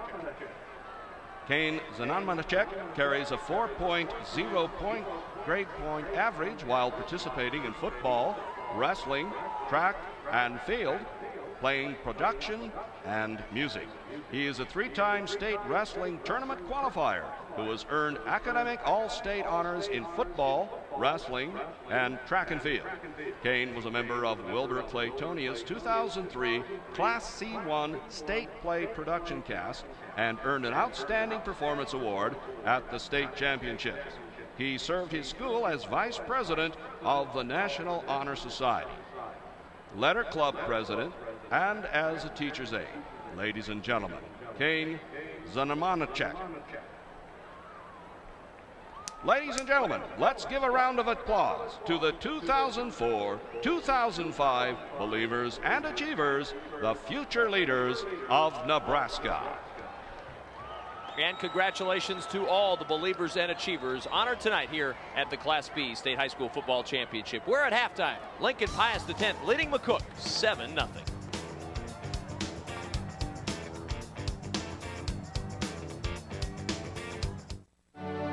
Bryan LGH West is bringing advanced neuroscience technology to Nebraska, offering the state's first gamma knife radiosurgery to non-invasively treat brain tumors and severe facial pain, and working with Nebraska's only physician specially trained in coiling for brain aneurysms. Just 2 examples of our commitment to neuroscience care for Nebraskans and our neighbors. Bryan LGH, the first name in healthcare. Hello, I'm Senator Bob Kerrey. NETV has provided Nebraska with excellent educational services for 50 years. I want to wish them continued success. Happy 50th anniversary, NETV.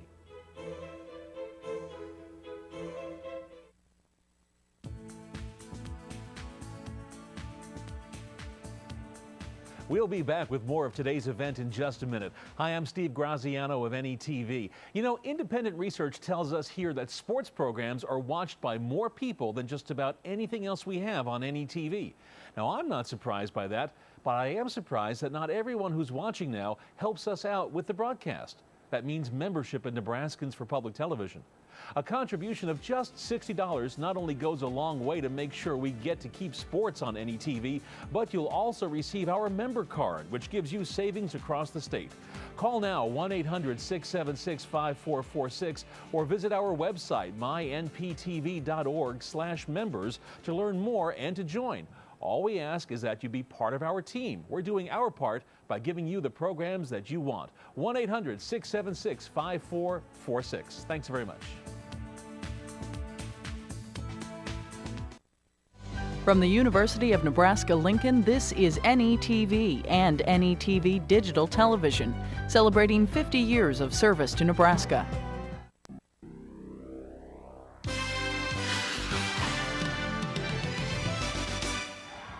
8 seconds remaining in this second half, and they're going to try the long field goal.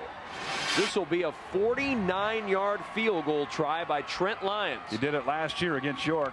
See if he can do it again. It's a fake. They run the end around. Now they're going to throw down the middle of the field. It is caught at the 15, at the 10, at the 5, and into the end zone for the touchdown.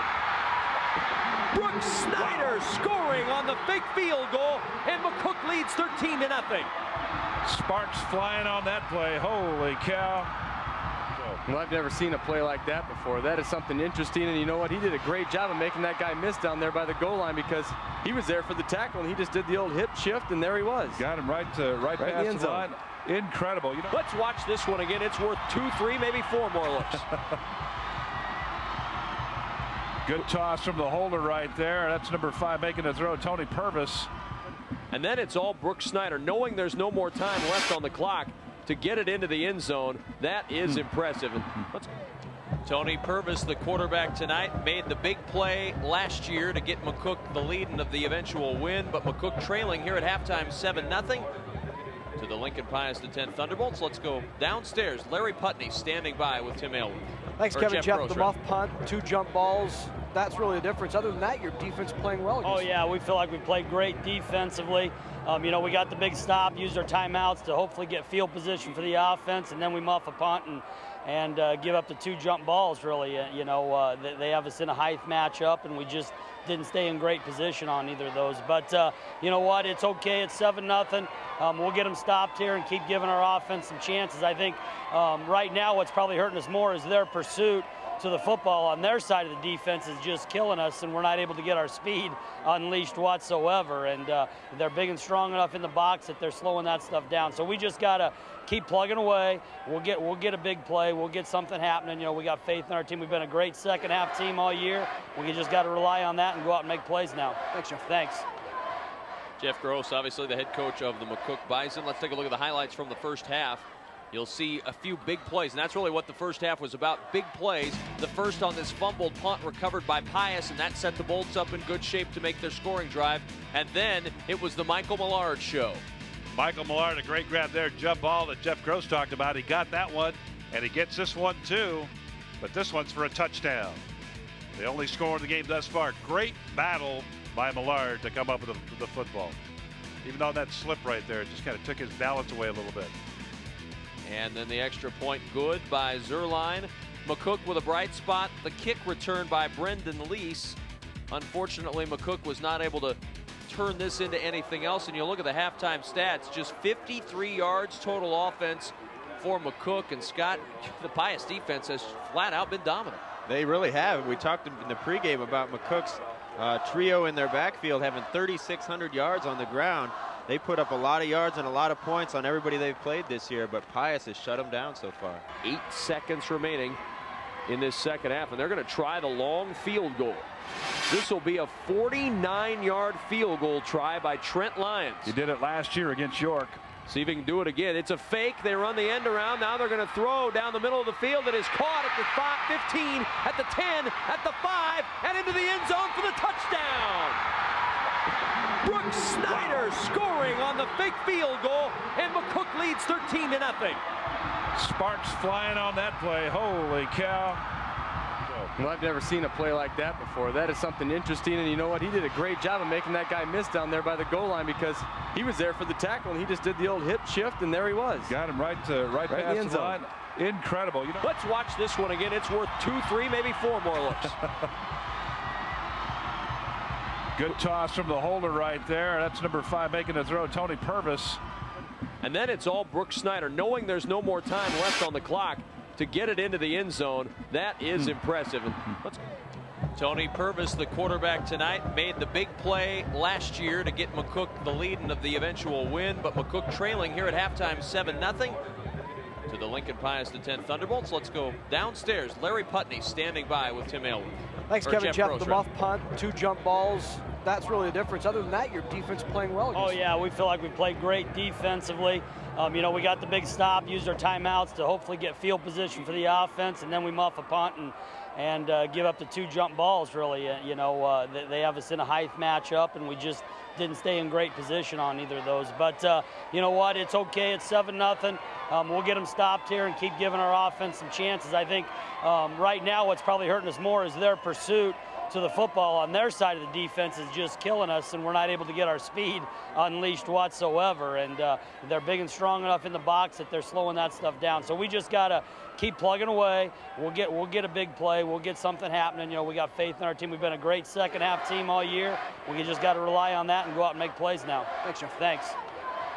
Jeff Gross, obviously the head coach of the McCook Bison. Let's take a look at the highlights from the first half. You'll see a few big plays, and that's really what the first half was about, big plays. The first on this fumbled punt recovered by Pius, and that set the Bolts up in good shape to make their scoring drive. And then it was the Michael Millard show. Michael Millard, a great grab there, jump ball that Jeff Gross talked about. He got that one, and he gets this one too, but this one's for a touchdown. The only score in the game thus far. Great battle by Millard to come up with the football. Even on that slip right there, it just kind of took his balance away a little bit. And then the extra point good by Zerline. McCook with a bright spot. The kick returned by Brendan Lease. Unfortunately, McCook was not able to turn this into anything else. And you look at the halftime stats, just 53 yards total offense for McCook. And Scott, the Pius defense has flat out been dominant. They really have. We talked in the pregame about McCook's trio in their backfield having 3,600 yards on the ground. They put up a lot of yards and a lot of points on everybody they've played this year, but Pius has shut them down so far. Aid, you went back into the archives and found the last time there is precedent. McCook has been held scoreless in the first half before this season. Game 8 this year against Grand Island Northwest, 0 points in the first half, but they came back in the second half, scored 35 and shut out Grand Island Northwest 35-zip in that ball game. McCook is +1 in the turnovers, but you know, that fumbled punt was really a big turnover for them, even though they're +1. And kickoff the second half will go into the end zone, a touchback, and Pius will come out to the 20-yard line, 1st down and 10.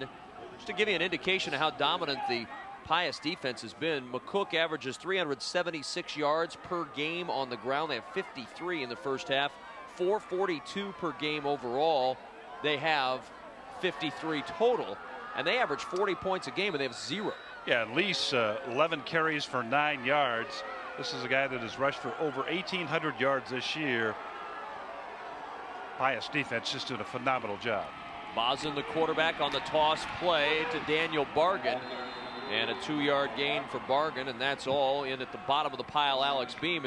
And really the way Pius has played defense is kind of overshadowing the solid job McCook has done. It's not like Pius has run up and down the field. They have 128 yards total offense. Yeah, it truly is, you know, the hammer tongue thing we talked about earlier, Kevin. The people just going after it, playing good, solid, tough football. Scott playing that defensive football that, well, you were a lot of the offense, obviously, all of the offense in college, but defense, pro ball, you got on that side of the football, you must like defense too. Love defense too, and we're seeing a lot of good defense out of these guys tonight. Great stuff. Look at that. Bargan, look at him fight for extra yardage. Almost lost the ball, able to keep the possession and get the first down. He ran through 4 tackles to get that yardage out to the 31-yard line. My goodness, they say he gets up at 4:30 in the morning to go to the weight room. That sounds a little crazy to me, but it's paying off right here. He had 4 or 5 guys hit him on this, and good, none of them could bring him down. That's just strength and running right there. Went over the right side over there. Brett Belden, Corey Haichia, offensive tackle and offensive guard. First down and 10 from the 31. Bargan with the carry, breaks a tackle in the backfield, but it slowed him up enough that the rest of the Bison were able to get there. Drew Wilson, the guy that got to him first, and then Bargan skittered free for a couple to the 33-yard line. 10:50 remaining in this third quarter. It's the Class B state championship, along with Adrian Fiala, Scott Frost, Larry Putney, and our entire NETV sports production crew. What a job they've done the last 2 weeks. This crew has just worked and worked and worked with volleyball and now with football. They're the best crew around, and boy, they put in long hours the last couple of weeks. Bargan carries it out to the 38-yard line, 37-yard line rather, a 4-yard pickup, and that'll bring up third down. Well, this is what you call a power play. The fullback leads the I-back up in along with the backside guard pulling around, and the I-back just finds a seam right up between those two guys. They've been really living on that play so far, that and the isolation, and it seems like the size of Pius might be wearing McCook down just a little bit. Bargan up to 61 yards rushing on the night, 3rd and 4. And the give to Bargan again, and Bargan not going to get away this time. Alex Beam, and again with great speed, Beam on a laser beam into the backfield makes the stop on Daniel Bargan. Part of the reason for that happening, Kevin, is that the left tackle, Austin Stanley, and Cody right at the guard, they get up and get out of there. Creates a bit of a lane on that left side for people to come through and pursue from the back end and make the tackle. Here comes the punt by Pius.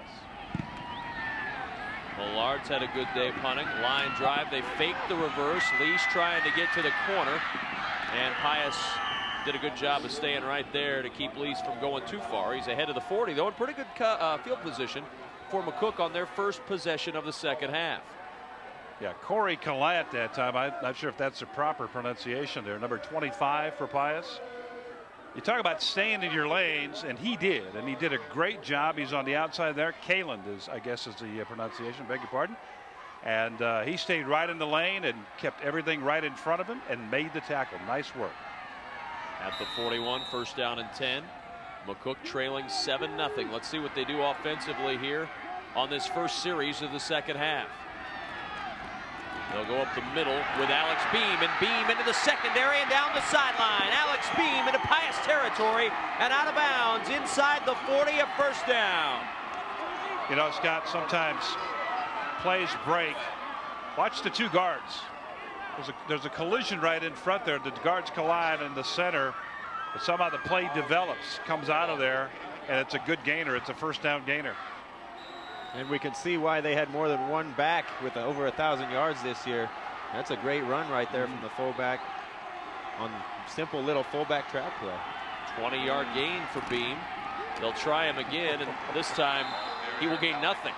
What a wall put up, led by Zach Goodwin, the senior defensive end, who was the first to get there, and he just had his teammates pile on top, 2nd and 10.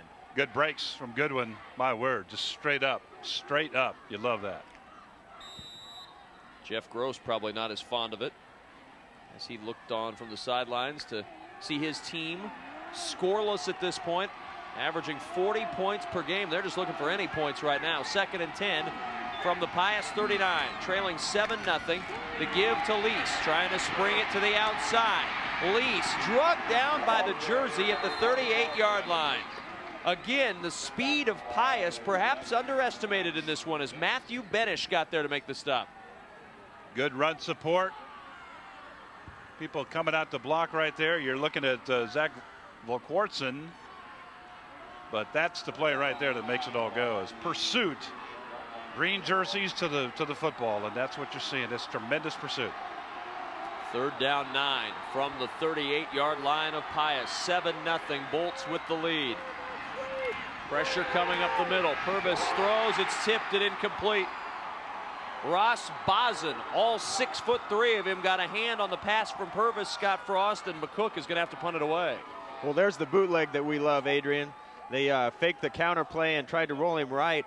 And he had Alex Beam wide open in the flat that probably would have got him the first down, but a great job by Bison to get his big hands up there and knock that thing down. Pius coming on the blitz also on the inside, creating a little pressure there. But you know, we talked with head coach Tim Aylward. He said Ross Bison is so important to us on defense. We talked about the quarterback rotation between he and Reed, but he said we have to do that because Bison is so important to on defense.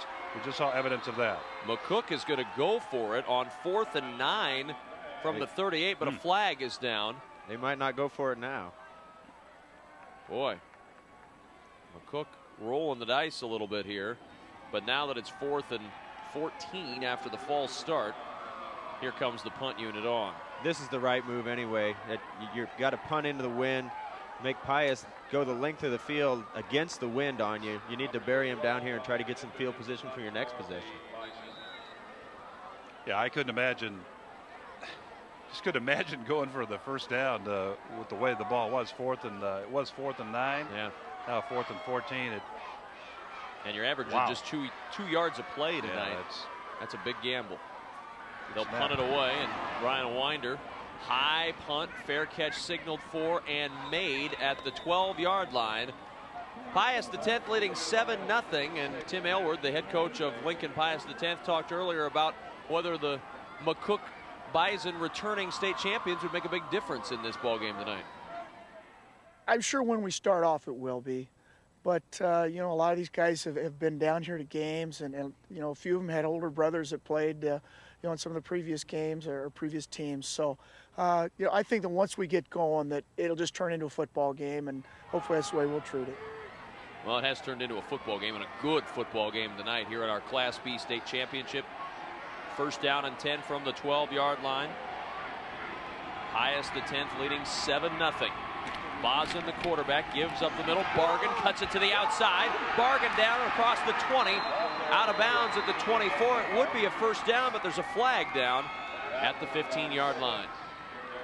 Drew Wilson that time coming from the linebacker spot on a blitz from the far edge over there, and that's right where that play developed. The area that he vacated, that's where the play went. Still waiting for the... It's on McCook. It is a penalty against McCook. Face mask. A face mask and a first down for Pius. So tack it on to the end of the play. See if we can see it right there. Flag came in right back there. Well, I didn't see it much. Help me out, man. And the Pius fans with a "you can't do that" chant, which is evidenced by the flag on the field. The referee agreed with them. 1st down and 10 from the 29. 7-0. Pius with the lead. Bargan the carry. Big hole to run through up the middle, and we're starting to see some holes open up, Scott, as that Pius line, so big, so strong, really working big holes for Bargan to run through. Well, that was a big hole, and it was Brett Belden with a great block up there at his right guard position that really sprung the fullback on that one. Tremendous job by him, and like we said, Pius had a size advantage, and they're starting to lean on McCook a little bit. 2nd and 3 from the 36. And a fullback carry, James Castle, and he is stood up. 3 McCook tacklers, Jeff Lister also in there, Drew Wilson for the Bison. 3rd and 3 from the 36. It's a pretty big play here for McCook's defense. They would really like to get the ball back offensively, try to keep at least a little bit of that field position here. Trailing 7-0 midway through the 3rd. Bargan starting to stack up some numbers. 20 carries, 79 yards. That's a lot of carries. Third down 3 from the 36. Bison on the keep, and he will be stopped short of the first down. Good help from Jeff Lister to make sure Bison couldn't stretch out that big frame and get the first down. I think he was trying to get outside, but he just got trapped in there. He just could not step around a couple of players right in front. I thought, Scott, perhaps it was looking like maybe it was going to be some sort of option play if he could get outside. But again, trapped inside, he had to just get what he could. Came up very short. Millard punt at the 28-yard line. They give it on to the reverse to Lease. Cuts it back at the 40-yard line and out near the 45. Brendan Lease with a little bit of misdirection and gets some extra yardage on the punt return. Good tackle there by Jacob Barnes on the punt coverage. We haven't called his name yet, but he saved a big play right there by diving and grabbing the shoes. Well, this year marks NETV's 50th anniversary. It was in 1954 when NETV signed on for the first time. Now, 50 years later, we continue to serve the entire state with public TV, radio, and educational media. Thank you, Nebraska, for 50 years of support to NETV. And again, thanks to our crew for the great work they have done all weekend long to bring you this state high school football championship. It's been a lot of long days, and they have managed to keep a pretty good smile on their face throughout most of it. Even then, even the ones standing in the rain on Thursday to bring you the coverage, they were all right with that. They do that because they love what they do, and they are the best crew in sports. We're fortunate to have them here in the state of Nebraska, and we really appreciate everything they do. We appreciate Donna for bundling up on the outside there, even though it's kind of chilly tonight, to bring you the pictures tonight for this game. 2nd and 9, Lease to the outside, across midfield, and Brendan Lease a yard, well, maybe right at the stick. It'll depend on the spot. Looks to me a little bit short of the first down, Scott. It is going to be short, and looks like it's going to bring up a big play here, a 3rd and short, unless we can't see anything from up here. That's a possibility. Good job at least that time to bounce outside. He saw everything was sort of stacked up in there and just used that quickness that he has to take about 3 steps to the right and bounce to play the outside and get upfield. And I think he is going to be just about maybe a half a yard short here. Maybe about 6 inches. We'll see. Now, Aid, your predicting skills this weekend have not been as sharp as usual. Haven't been quite up to par. Usually pretty good on that stuff, but he's the only one up here with glasses on. 6 inches. It is. Well, I take that back. I retract the previous statement impugning Adrian Fiala's predicting skills. They're dead on again. It's a little less than 6 inches, but hey, that's close enough for what we're doing here. He's got flowing robes and eagle vision. And way underneath there, there's George Osborne. That's the hidden spot for George. He doesn't want all the praise. He doesn't want all the accolades. He just wants to hide away. We're not actually sure he's even at that camera. He may have left. No, we're kidding. Of course, George is up there. Great part of our crew. Our crew is just fantastic, and great guys and ladies to work with. We're certainly fortunate to work with them, and this state is a very fortunate state and very lucky to have such a great crew. 3rd down and short from the 46.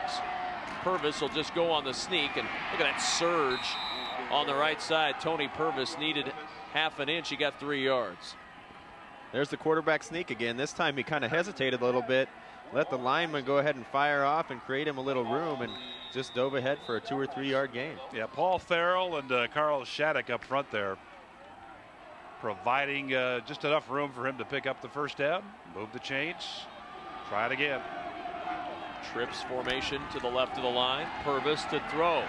In trouble. Airs it out over the middle. He's got a man out there. The catch is made at the 10-yard line. What a grab by Jeff Klug. And it's first down for McCook. Kyle Fickner down there on the coverage. Took a while for this thing to develop, but as Klug came across the field, see the pressure again. Terrific throw under pressure, Scott.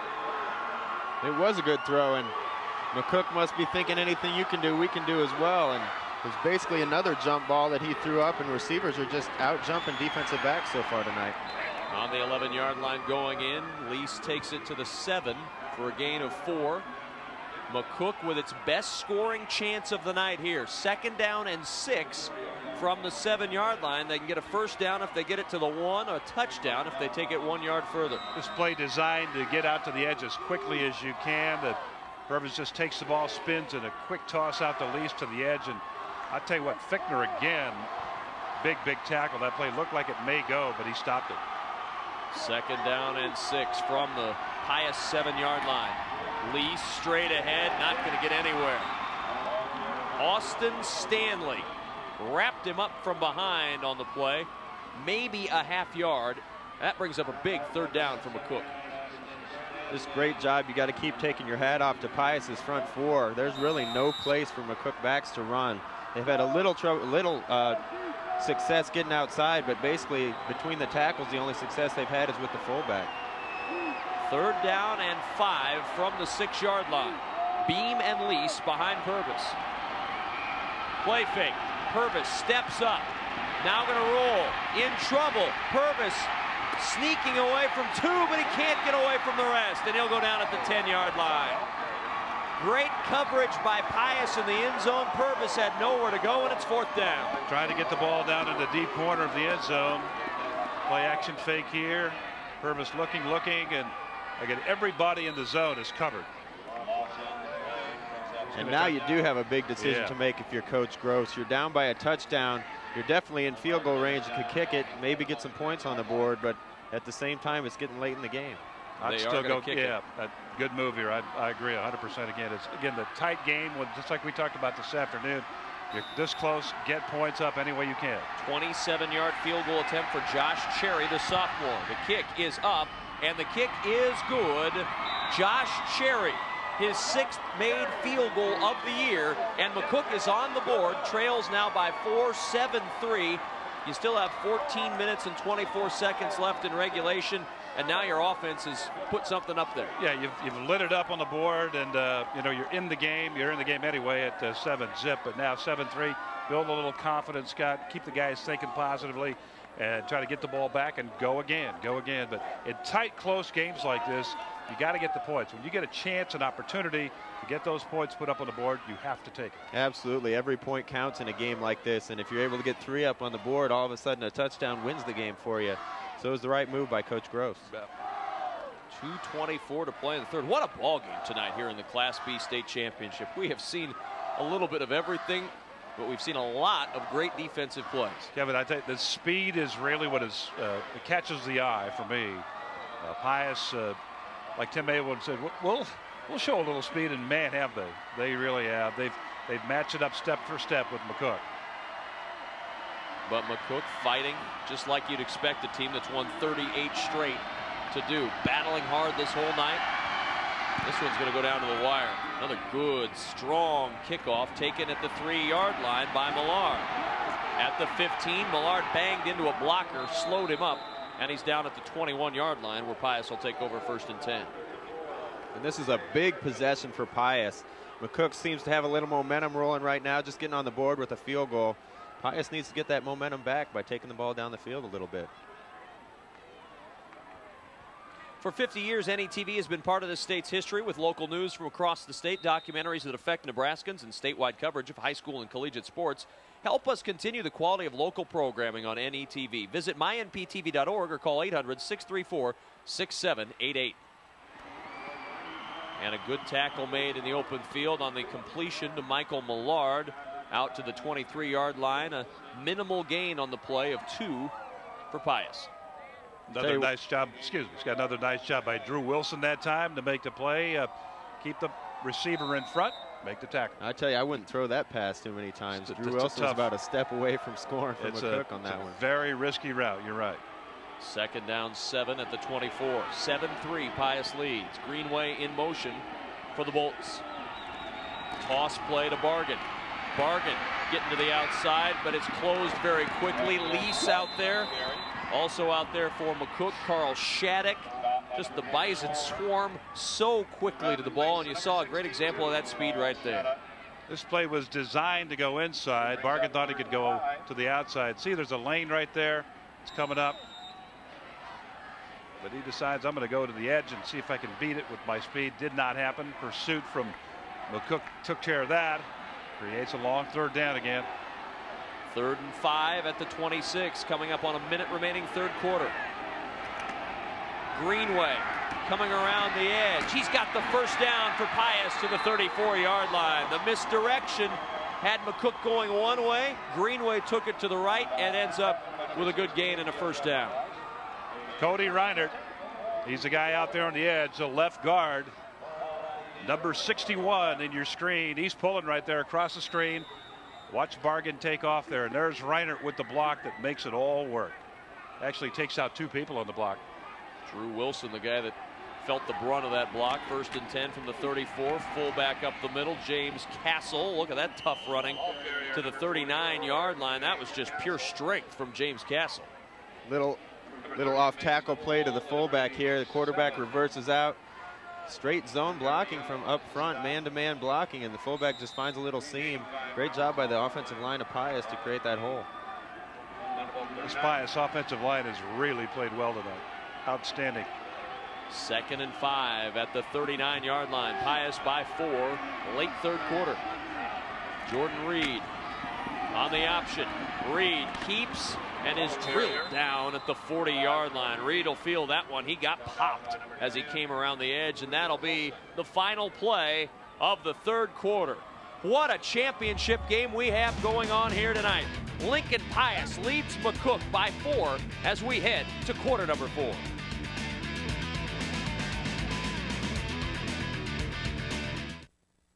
He staked his company to start the information age. He raised the limits to open the skies for everyone. She Bet girls were ready for a new way to play.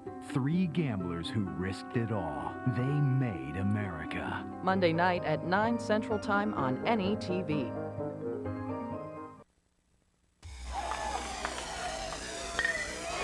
Simakaitis delivers with a shot into the gap, and that's going to drop in there for a base hit. Trying to end the marathon. And she does on the ace. 15, at the 10, at the 5, and into the end zone for the touchdown. Brooks Snyder. Celebrating 50 years of service to Nebraska, this is NETV and NETV Digital Television, a service of Nebraska Educational Telecommunications.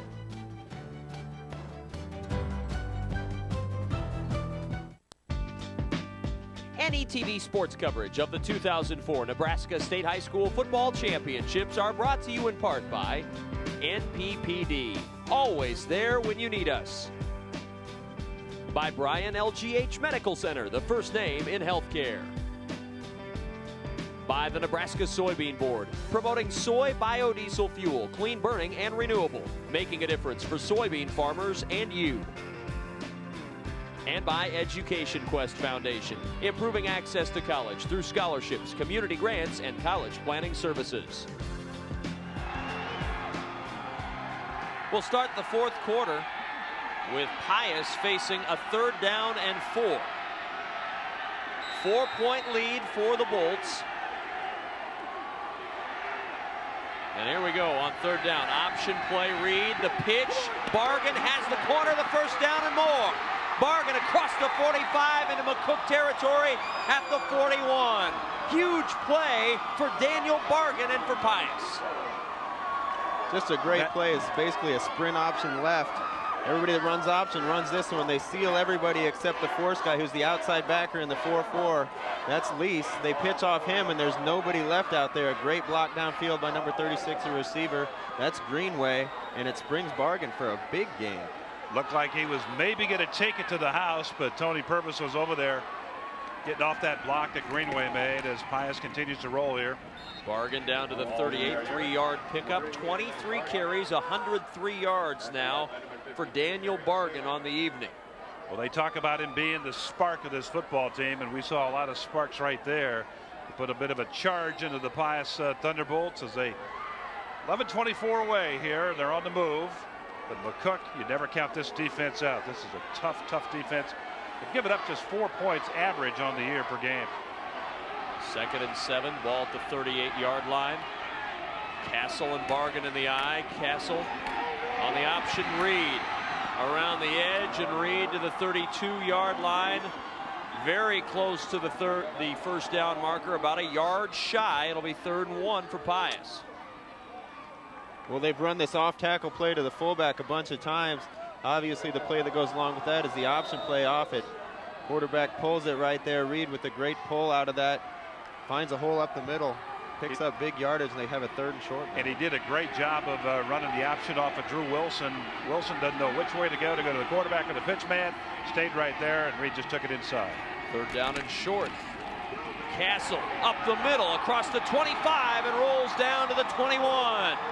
11 yards for the big fullback James Castle, and Pius on the move. That'll make brothers Ted and Paul Castle very happy. They were on state championship teams years ago.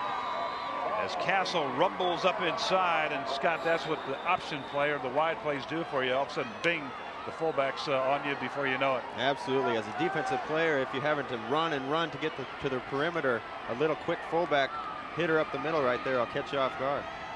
At the 21, toss play, Bargan cuts it back up and wrapped up at the 19-yard line. Just a 2-yard pickup on the play. And good recovery by McCook as he cut it back inside to get him around the ankles. Good change of direction by Mason Pohl, the linebacker over there, 5'10", 160 pounds. Had to go into the outside, but he saw the back start to cut. Again, he changed directions, was able to come up and make the tackle. He's number 30. 2nd down 8 at the 19-yard line. McCook needs to hold to a 3 here. That's their defense's job right now. Bargan down near the 15-yard line. Bring up a 3rd and medium for Pius with 9:26 to play. You know, guys, watch the body language after a play. Guys are starting to get up a little bit slower and walking back to the huddle. This is such a physical game.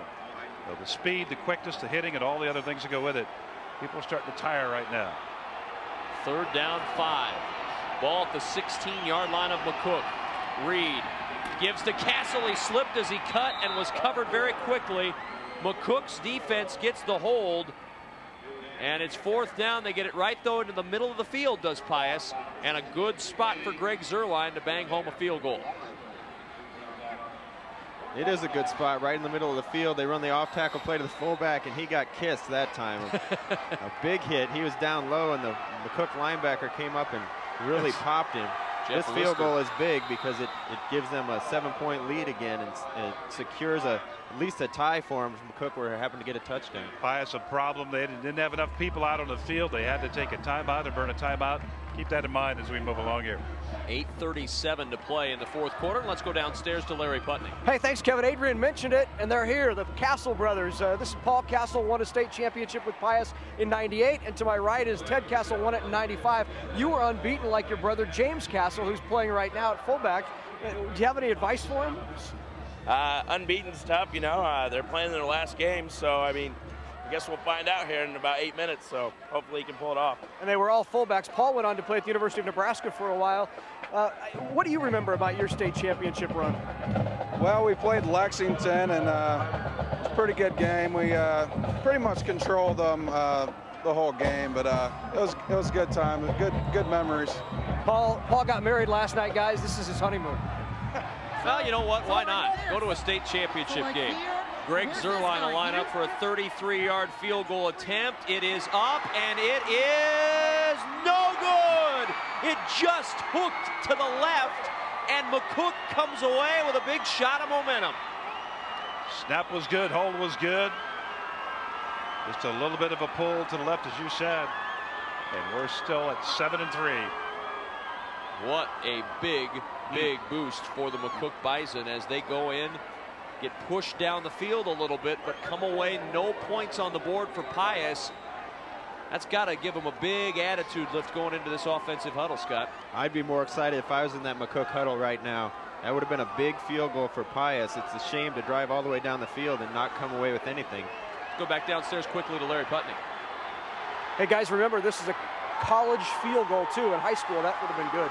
No question about it. Purvis on the play fake, airing it out. Catch is made at the 40, the 45, into Pius territory. Jeremy Young out of bounds at the Pius 47.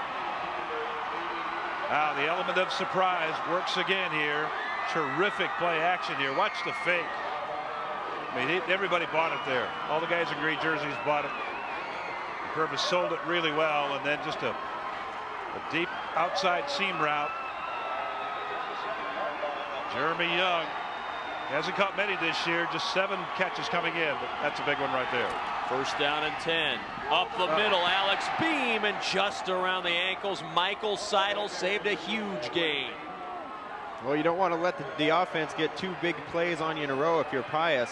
Seidel with a good tackle there to keep it to a 5-yard gain. McCook said they hadn't thrown much, but that's because they didn't have to, and they certainly looked like they could on that last play. 65 yards passing tonight for McCook. Right at their average at 66 on the year. 2nd and 5 from the 42. Again, they'll try the fullback, and this time nothing doing. 1 yard is all for Alex Beam. 3rd and 4. 7:36 to play, 4th quarter, and you can feel, guys, the momentum has started to trickle over to the McCook sideline right now. A big play will do that. The crowd's back into it. The play is back into it.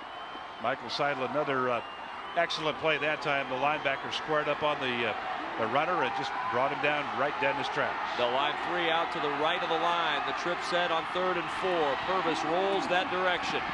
Has time, throws, and it is tipped away at the last minute. Michael Millard, how big has he been tonight? Well, if the ball's going up, he's the one that's going to get his hand on it. That was basically going to be a completion. A great throw again by Purvis, but Millard just stepped in front of it. And when you can't get the ball, I'm not necessarily sure he got the ball, but if you can't get the ball, you get the receiver's arms right there, and that's just as good. If you rip his arms apart, he's not going to be able to hold on to the ball. Great play as a defensive back by Michael Millard. 4th down and 4 from the Pius 41. 7:07 to play, 4th quarter, and Jeff Gross says we're going. Backs in the eye. 4th down and 4. Purvis on the option. Talise trying to get the corner, and he does not get the first down. Stopped 2 yards shy of the first. Ross Bison with the tackle. As soon as Pius was able to diagnose option play, you can see about 4 green jerseys converging to the pitch area. You want to make sure that the quarterback's going to pitch the football. There's Seidel 33 getting out there. There you go right there. Now watch all the green jerseys coming. Just converging on the ball carrier. Pursuit has been just paramount tonight. They're not just strolling over there. No, they're getting over there, They're sprinting over there and making plays. McCook trying to battle it. This is great. Love this. Fantastic game tonight. 7:01 to play. 7-3 Pius. 1st and 10 from the 39. Bison in at quarterback now for the Bolts, and Bison will keep it. Bison upended at the 39-yard line. What a tackle by Tony Purvis, quarterback to quarterback, and Purvis drops him. Oh, he says, you can hit me hard, but I'm going to come hit you too. That's a great tackle by a kid that plays both ways for McCook. Bison trying to get out to the edge.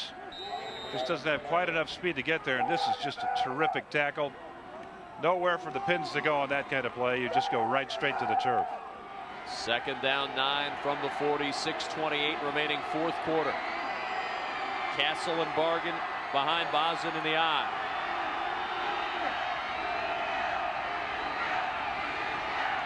Bison on the delay, gives it to Bargan. Big hit in the hole.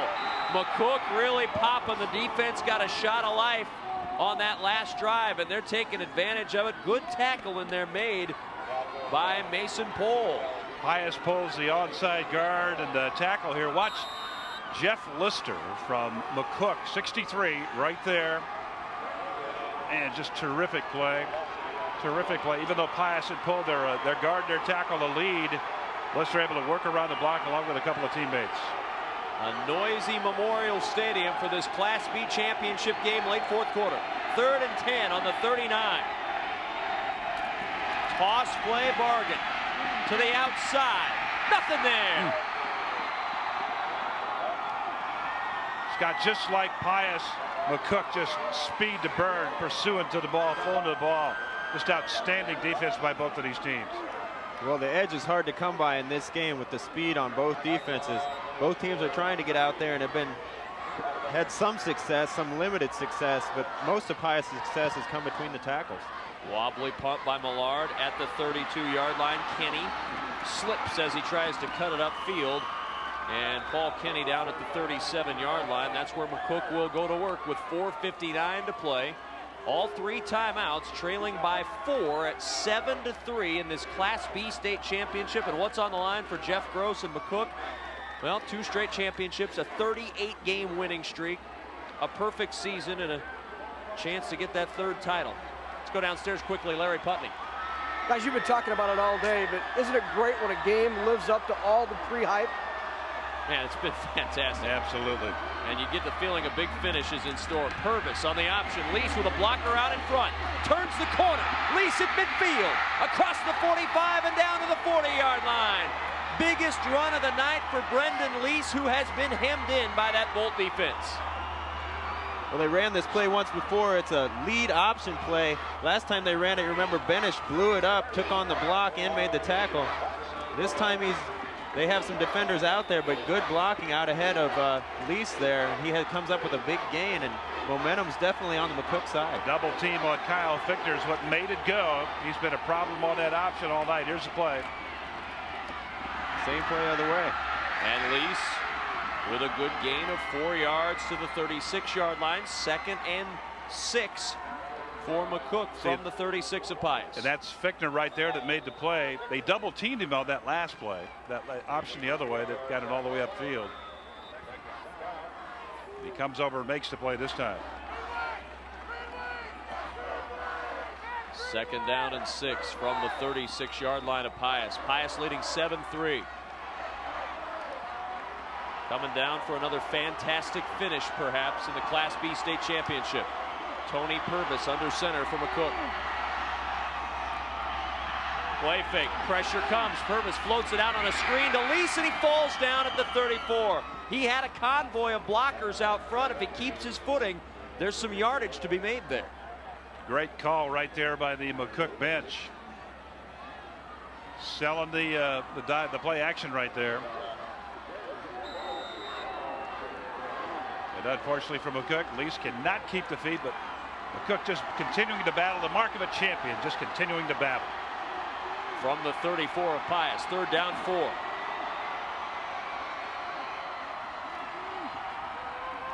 Fake the counter. Purvis on the keep, trying to get to the edge. He's got the 1st down, and he dives ahead to the 29-yard line of Pius. 3:24 to play. McCook with a new set of downs. Just a little counter action here. They fake the counter to Lease. Takes his time, which is nice. Sets up his blockers in front of him. And a good run by Purvis. Way to know where the 1st down marker is. Lowered his shoulder and dives across the 30 for the 1st down. Millard usually is Michael Millard good for run support that time, but he got kicked out on a block there. Fichtner again on the stop for Pius. What a night he's had.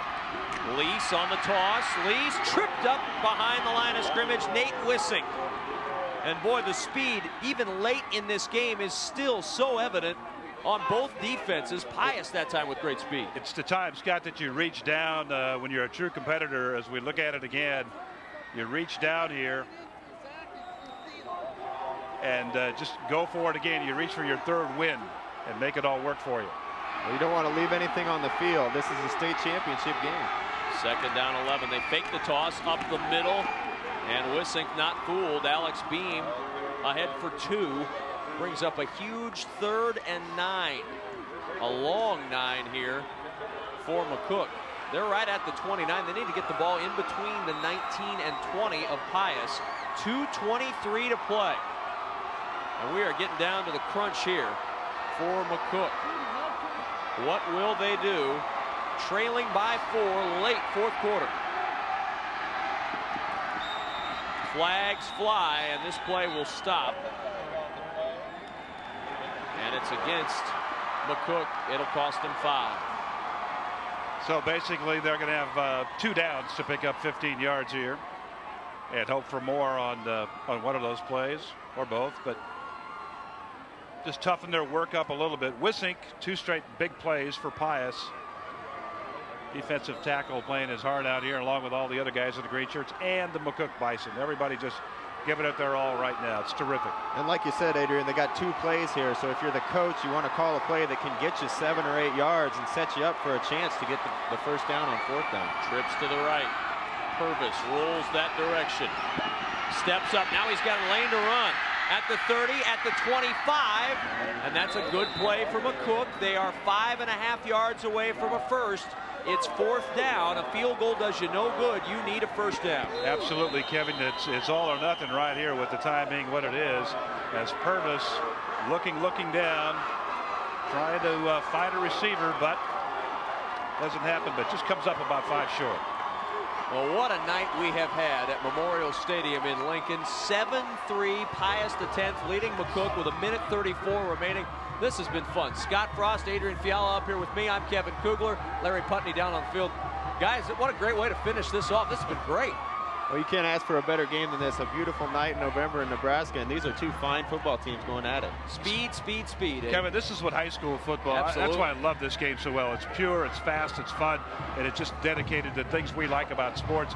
I love this kind of stuff, and these two teams are just toe-to-toe, and they're going at it. I love it. Comes down to one more play for McCook. They need a first down. It's 4th and 5 for the McCook Bison. What do we do here? If you're Jeff Gross and McCook, you've had the huddle, you took the timeout. This is the streak. This is the championship. Well, they've been pretty successful in the option here in the second half, and it gives Purvis another opportunity. Scott, what do you think? I look for a rollout down here to the bottom of the field. I think they'll run a pass play and give him a chance to throw it or run it. The formation says that's what they're going to do as he's looking. Trying to use the cadence to draw Pius off and get a little bit closer to that first down mark. He didn't get it.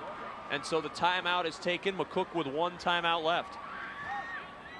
Well, we'd certainly like to know what you think of our coverage of the Nebraska State High School Football Championships. If you wouldn't mind just jotting us a note, whether it's email or regular mail. The address is NETV Sports, P.O. Box 83111, Lincoln, Nebraska 68501. The email address for your feedback, netvsports@unl.edu. We'd love to hear from you. Your comments are certainly important to all of us at NETV Sports, and we'd like to know what you think of our coverage, not only of tonight's game, but of all 6 of the state championship finals, Thursday, Friday, and Saturday. And I wish we could take credit for the quality of this game tonight, but that goes to the coaches and players out there on the field. It's just been fortunate, our pleasure to be up here and watch this one. Absolutely, Kevin. Jeff Gross and his offense right down below us, strategizing, trying to get that one play that's going to work. They maybe have it there. They're breaking the huddle, and this could be ball game right here, guys. 1:34 to play. McCook trailing by 4, 4th and 5 at the Pius 25-yard line. Motion coming from Jeff Klug. Play fake. Roll to the left. Purvis throws incomplete. It's knocked away, but here comes the flag. A late flag at the end of the play, and it's going to give McCook a new set of downs. You wanted to give Purvis a chance to either throw it or run it with 4th and 5. Play action, rolling out, Scott, our favorite play, as we talked about earlier. And we will hear the call here in a minute. Pass interference. Referee Dan Gould. And it was a late flag. I believe it was the right call, but he had to think about whether he wanted to call that or not. And I got to say that I think Purvis was really close to being across the line of scrimmage, too, before he threw that pass. Let's take a look. He's okay there. Oh, my. Hard to tell. Really hard to tell there. But the pass interference is called, and it gives McCook brand new life down near the 12-yard line. First down and 10 with 1:28 to play. Purvis fumbles the snap, picks it up on a hop, throws, catch, Lease, 5, touchdown! Lease into the end zone with 1:22 to play. And McCook takes the first lead of the night. Talked earlier, Kevin, about the mark of a champion, the pride of a champion, the strength of a champion, and McCook hangs in there and just miraculously moves the football down. Again, tough football. Good plays that were called and then executed, Scott, to perfection for the TD. Well, this is some kind of game. It was executed to perfection except for the center to quarterback exchange, which was fumbled. He got the play off. Got the friendly field turf bounce. Cherry, the extra point, and the extra point is blocked. That is big because Pius, as we've told you, has a fantastic field goal kicker who's hit a 51-yarder this year. And that field goal would now give Pius the win in the state title game. Let's watch the touchdown again. This one's not over. Well, he's going to roll right. Obviously, he fumbles the snap. We saw it in the last game. Sometimes when the ball goes down on the ground like that, the defense has a tendency to freeze, and I think that kind of happened to Michael Millard right there. He saw the ball being fumbled. He took one step inside, and that's just enough for somebody with Lee's speed to get outside of him and get the edge, and he carries it in easily for the touchdown. The pass right on the money gives his receiver the great opportunity to catch the ball and turn around and go with it. Lee's a very sure-handed young man, and he helps his team out immensely here. That's just his second touchdown reception on the year. And there's Zerline beginning his warm-ups on the Pius sideline. Missed one earlier, a short one that looms rather large right now. But he could redeem himself very easily by banging home one that would win a state championship, and he'll have that opportunity. His offense can put something together here. 2 timeouts left for Pius. Those will play a big factor in the remainder of the game. Remember, they had to take one earlier that maybe they didn't want to. Josh Cherry, a line drive kick, bouncing and taken at the 13-yard line by Corey Kalant. And Kalant dropped at the 16-yard line. Great coverage downfield by McCook on the kickoff, and Pius with a long way to go to get in field goal range. Well, the upback caught that kickoff, Kalant. When you catch it, I think the return was set up to go to the left side of the field, but sometimes when that thing's bouncing around, you just got to get upfield and get as many yards as you can. Give your offense a little shorter distance to go. It's a live ball on the kickoff, and it's a free ball, and if you don't get it, the other guys do, you're in big trouble. You lose it. So, yeah, Scott, you've got to get possession of football, secure it. It'll be Ross Bison in at quarterback to try to lead Pius to a game-winning drive. 1st and 10 on the 16. Bison rolls out. He's got a gun. Fires it down the right sideline towards Millard, and it's incomplete. 2nd and 10. Try to get a huge chunk of real estate on the very first play here. Maybe try to isolate this left corner down here. Didn't work. There was double coverage down there. Well thrown football. As you said earlier, it's got a nice tight spiral that Bison throws, but well overthrown on the play. You got to think that the way McCook is going to be covering right now, you're going to look at something on the underneath route, maybe an intermediate underneath route, and then try to get to the sidelines to get out of bounds. 2nd down 10 from the 16. Trips to the right of the line for Pius. Bison will roll that direction. Steps up, slings it out to Millard. Millard's got the first down to the 30-yard line. Boy, Bison has got a cannon for an arm. Man, he's throwing some darts, I tell you what. That first one he threw about 50 yards, and he threw it about 5 yards out of bounds over here to the diagonal stripes on the sideline. But that one right there could have taken Millard's pads off the way he threw that thing. 6'3", 185 pounds. There's the timeouts remaining. 1 minute left. They've set the chains. Pius taking a little time here, and they're going to have to use one of those timeouts. Oh, that's not going to make Tim Aylward happy. You didn't want to use it there after the first down. A little bit of confusion, and now only one remains for the Thunderbolts. Well, you practice a 2-minute drill, and I'm sure that Coach Aylward has them practicing that, and you get the clock to stop on a first down, and if you're efficient at your 2-minute offense, you should be able to get in the huddle or get a play called at line of scrimmage, and you shouldn't waste too many seconds between the end of the last play and the snap on the next play. Had to burn one of their 2 timeouts, and that's going to be a big factor in the rest of this game. Tim in the huddle right now. Instructions, encouragement. Do you feel you have more questions than answers about your child's college education? On December 9th, NETV will have a live call-in program, Countdown to College, to help you through the college process and answer your questions about your child's higher learning. Watch Countdown to College Thursday, December 9th at 7 Central Time only on NETV. And guys, with just one timeout now, Pius is going to have to use the sidelines to their advantage in terms of managing the clock as they break the huddle, and the 2 wide receivers, actually 3 people come down to the right side. 1st down and 10 from the 30. 55 seconds remaining. Pius down 2, 9-7. Greenway in motion to the left.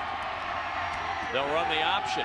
Bison on the keep across the 35 and stacked up at the 38-yard line, but the clock's going to continue to run here. Under 45 seconds to play. And it looks like they called 2 plays in the last huddle at that timeout, which means they're going to be able to get to the line and run another play real quick. Good coaching. Second down 2 from the 38-yard line. A lot of time running off. Bison on the roll, throwing over the middle. Millard's got it at midfield. That'll stop the clock with 26 seconds to play. Millard down at midfield, and Millard is hurt. Millard is going to be tended to. He got popped pretty hard coming over the middle. And boy, that is their sticky-fingered, sure-handed receiver who's been involved in everything. Pius does not want him on the sidelines right now.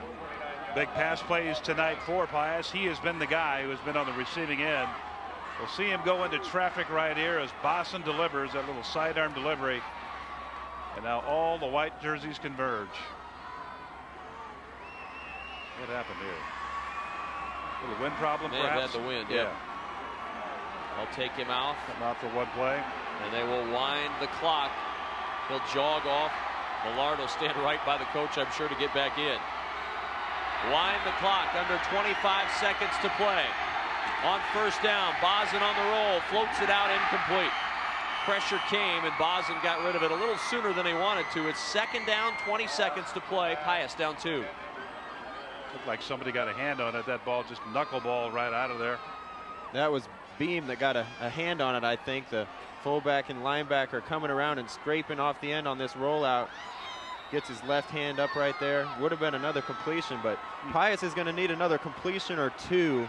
Probably about 20 yards, Adrian, to get close enough to have a good shot at the field goal. At least that, Scott, maybe even a little bit further. As we talked about earlier, Zerline, good from 51, but you really don't want him to have to kick it that far in this situation. Pius does have the one timeout. Bison on the roll to the right. Lots of time to throw. Down the middle, Millard's got it. He's going to score. Touchdown, Pius. Michael Millard with 11 seconds remaining. And the streak may have come to an end. What an incredible football game. Ran it right to the post and ran it right by the Rico Quezada back there. Was on the coverage, but Millard, remember we talked about reaching down, guys? Holy cow, that was amazing. We have seen some football all day today. And it's a good thing that kid was only hurt for one play. He's out on the sideline for one play, comes back in and catches what could be a game-winning touchdown pass. Wow. So 11 seconds remaining. What a ball game tonight. Zerline lining up to try the extra point. And the kick is good. 11 seconds left. And Pius strikes on the 49-yard touchdown pass to Michael Millard. Bison here, we talked about this laser arm that he has. He's going to let plays develop. McCook in a deep defense down there. Sometimes as we talk about prevent defenses don't work all that well, but there it is right there. Quezada's beat by about 3 steps, man. That's a great throw right there. This kid rolls right, sets his feet, goes to about the third guy he's looking at, and that's as good a throw as a college kid will make right there, right on the dot to Michael Millard. We were watching him in the pregame, and we noticed his arm. It was a very, very nice football, and that one was right there on the money. Receiver catches it right on stride, Scott, and that's what you like. Not too bad for a guy that splits time at quarterback. Let's take a quick look here. I think that's just it's his 3rd touchdown pass of the year, I believe. The 84-yard drive, guys, and what a finish to this ball game. 11 seconds left, and we're not going to call this one until the final second ticks off. You don't know what might happen tonight. Jeff Gross will have something up his sleeve as Pius lines it up. Try to knuckleball one down here. I'm telling you what, I'm not kicking the ball to Lease right now. I'll kick it to one of these linemen up front before I kick it to him. That ball is going to bounce and go out of bounds. And McCook, without any time running off the clock, is going to end up with pretty good field position. And with that one timeout left, a chance to run perhaps 2, maybe, well, probably 2 plays is about all you're going to get. I think Coach Gross is saying he wants him to kick it again. I think he thinks his best chance is to get a big kick return here. He looks like he's pointing back, saying, let's scoot him back 5 yards and make him kick the ball again. I think you're right, Scott. He was pointing to go back the other way, and I think that's what he's going to do. They're going to re-kick this, move it back 5, and he's got Jeff Klug and Brendan Lease back deep, 2 guys with great speed. Also back there for McCook as the up man is Rico Quezada. Just wants these guys to get out there and run. He's got his speed team out there. Honestly, guys, I was surprised they kicked the ball up in the air. I really thought they'd knuckleball it, skid along the ground. Sometimes that happens, and it's just so hard to handle. A guy mishandles the football, and you get your coverage down there. And at a minimum, there's hardly any return on it. But we'll see what happens now. Is they're going to try it again. What a ball game. 11 ticks left, and it's just absolutely tremendous. 14-9 Pius with the lead. Coming back on a 49-yard touchdown from Ross Bison to Michael Millard. And now the kickoff looks right. We're kicking off from little X on the 35-yard line where you're supposed to kick off from. A traditionalist all the way, Scott Frost. Ready to boot from the 35. Zerline, a little bouncer. That one's going to go toward the sideline and also out of bounds. Well, I'd make them kick it again. Sooner or later, they'll be kicking off from their own end zone. Well, if you did it once, you'll do it again. Second time it goes out of bounds. Zerline having some problems booting that one away, and here comes the third kick of the night. Well, I'd just pooch it up in the air, down the middle, try to kick it short. These kids that are up backs from McCook aren't going to be nearly as dangerous as Brendan Lease back there. You just make them feel the ball, because once that ball touches the player, the clock starts, and at least 4, 5, 6 seconds are going to go off, or probably 5 seconds for sure before they get done. Which will leave them time for about one play. If they're in their own territory, it's hard. Yeah, but see, now they get this ball in pretty good shape. Right. They're within the throw to the end zone. Numbers tonight: Pius 311 yards total offense, McCook 215. As we await the third kickoff here from Zerline. There's a line drive kick, bounces to Lease at the 20. Lease to the 35, to the 40, and with 6 seconds to go, McCook sets up at the 44-yard line. And time for one last play, unless they go over the middle very quickly and fall down and get the clock stopped. Well, I doubt McCook's quarterback, Purvis, has the arm to get it to the end zone from here. If I was coaching, you have anything in the offense like a hook and lateral, something like that, a little bit of deception, it's probably the time to pull it out. 6 seconds remaining in the Class B championship. Trips to the left. Blitz coming up the middle. Purvis airs it out over the middle. Incomplete. 1 second remains. They'll have one last shot. Klug broke free there. Klug was free, and the ball just about maybe a yard and a half too tall that time. And I was going to say before the play started, at minimum, you need about 6 seconds to go. And that's just about what happened there on the play. Incomplete, 1 second left, and they get another chance, and you'll see Purvis move it again. Well, if I'm Coach Aylward, I have 2 guys standing back here on the goal line. They got behind Pius's defense right there. There's no excuse for that. You got to let the ball be caught in front of you and just make a tackle, and the game's over. Cardinal rule, just keep the receiver in front of you at all costs. Final play. Purvis sets, throwing it as far as he can, and Lincoln Pius the 10th, state champions in Class B. What a ball game tonight. Disappointment for McCook, but Pius in a fourth quarter comeback grabs victory from the jaws of defeat. The Bolts are the state champions. And you have to credit this Pius defense tonight for really stepping it up. They hold McCook to 215 total yards tonight, guys, and that's incredible for a team that was going at 442 a clip on average over the year. And Pius's offense again right there with it. McCook holding their opponents to 164, and Pius gets 311. Outstanding work. And what a great game. You had a missed field goal by Pius. It looked like it was going to cost them the game when you had the interference call against them. McCook went in and took the lead, and Pius showing a 2-minute offense, a vicious passing attack, took it down the field with a great pass, come back and take a 14-9 lead and win the game. The West Coast offense couldn't do it any better. Ross Bison with the touchdown pass to win it for Pius. They are the state champs in Class B. 14-9 the final over McCook.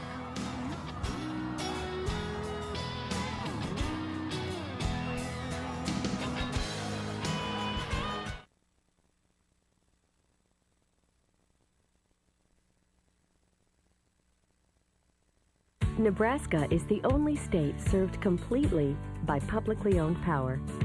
That means our success isn't determined by how well we serve stockholders, but by how well we serve fellow Nebraskans.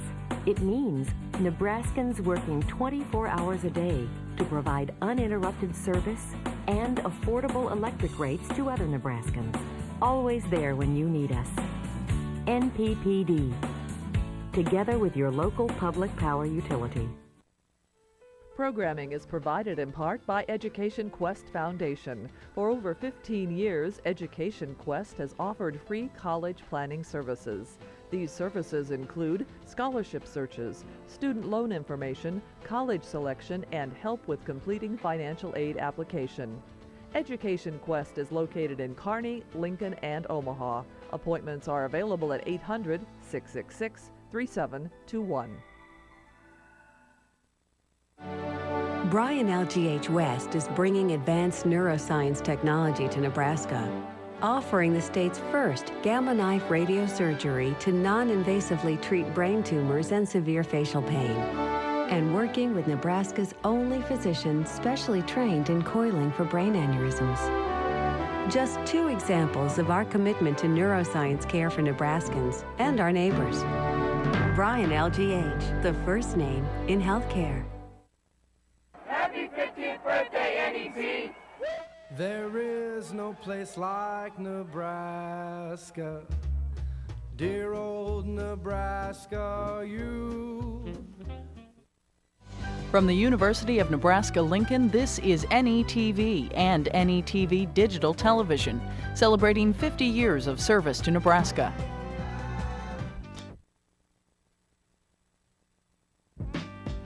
NETV sports coverage of the 2004 Nebraska State High School Football Championships are brought to you in part by NPPD, always there when you need us. By Bryan LGH Medical Center, the first name in healthcare. By the Nebraska Soybean Board, promoting soy biodiesel fuel, clean burning and renewable, making a difference for soybean farmers and you. And by Education Quest Foundation, improving access to college through scholarships, community grants, and college planning services. 14-9, Lincoln Pius, the 10th, your state champions in Class B. It looked like McCook would keep their 38-game winning streak alive with 1:22 left in the fourth when they scored to go ahead 9-7. But Pius, 6 plays, 84 yards, with 11 seconds remaining in the ballgame. Michael Millard on a 49-yard reception from Ross Bison. Touchdown, Pius, your state champions in Class B. Let's go to public address announcer Dave Keem to award McCook their runner-up medals. The Nebraska School Activities Association is happy to have medals and trophies for both of these outstanding teams. The award presentations will be made by NSAA Board of Control members Nate Steinman of Southern Valley, Dr. Brian Maher from Centennial, and U.S. Bank representative Kerry Callan. Here are the awards for Class B runner-up McCook. Will head coach Jeff Gross and your assistants please come to the sideline stage to present the silver medals to the members of your team. Players, as your name is called, please come forward to receive your medal. Number 1, Michael Millard.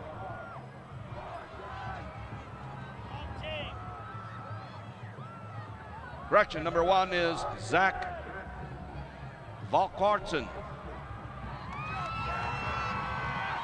Number 2, Josh Cherry. Number 3, Jeff Klug. Number 4, Mitch Haslett. Number 5, Tony Purvis. Number 6, Derek Rupert. Number 7, Joel Arterburn. Number 8, Alex Hanchera. Number 9, Micah Kamla. Number 10, Drew Wilson. It has been a pleasure to coach you. Number 11, Darren Berry. Congratulations. Number 12, Rico Quazata. Number 13, David Capel. Number 14, Wes Frame. Number 15, Ryan Dador. Number 16, Austin Gesselman. Number 18, Andrew Wright. Number 19, Paul Kenny. Number 20, Brandon Park. Number 21, Garrett Rippin.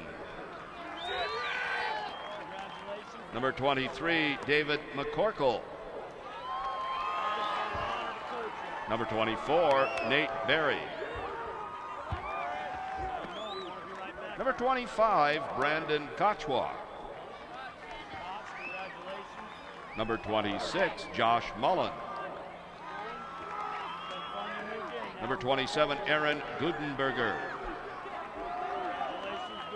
Number 28, Caleb Morgan. Number 29, Levi Elagria. Number 30, Mason Pohl. Number 31, Brian Winder. Number 32, Alex Beam. Number 33, Jared Mullenkamp. Number 34, Craig Fritz. Number 35, Austin Berenberg. Number 42, Mark Rogers. Number 43, Brad Ackerman. Number 44, Brendan Lease. Number 45, Sam Fraser. Number 50, Paul Farrell.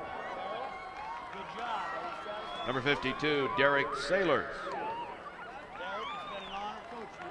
Number 53, Eric Ramsey. Number 54, Reed Spencer. Number 55, Tony Aguilar. Number 56, Ryan Sawfeld.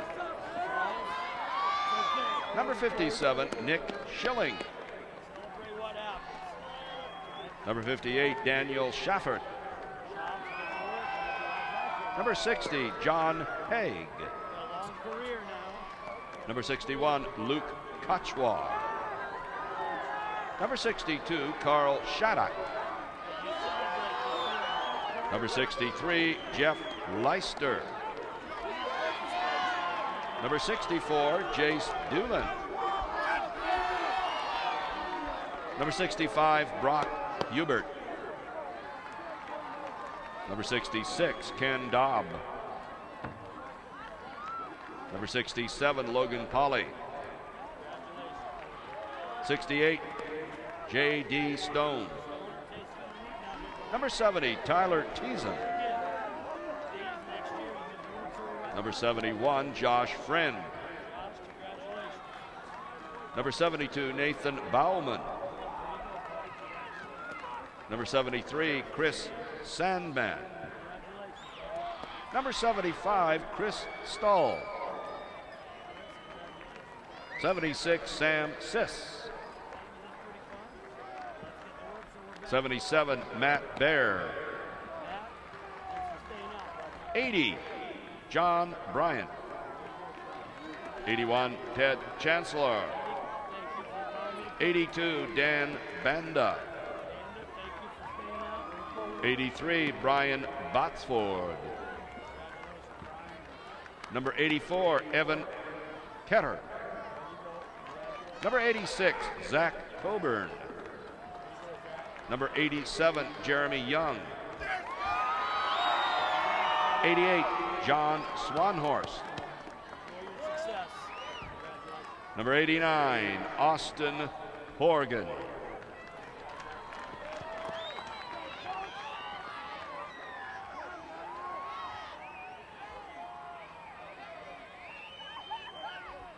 And now, here is the 2004 Class B runner-up trophy. Congratulations, McCook High School.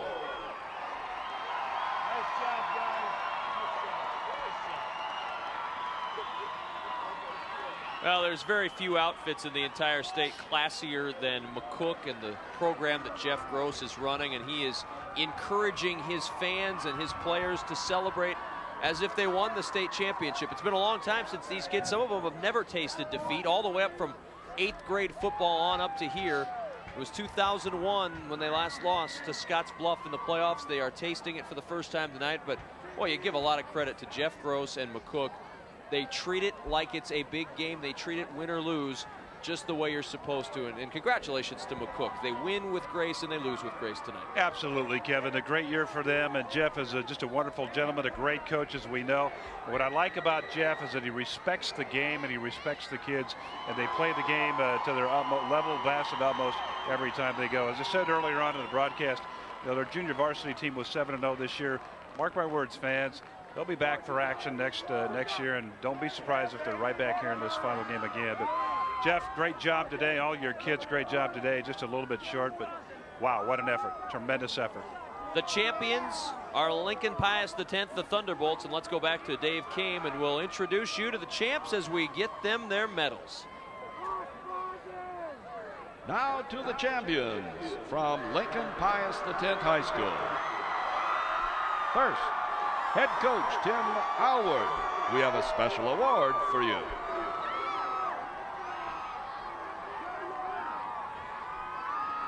Now, coach, would you and your assistants hand out the gold medals to the members of your championship team? Players, as your name is called, please come forward to receive your medal. Number 1, Michael Millard. Number 2, Ross Mawson.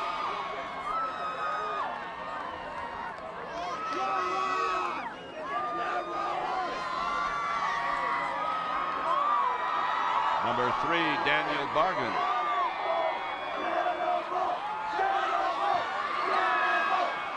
Number 5, Jordan Reed.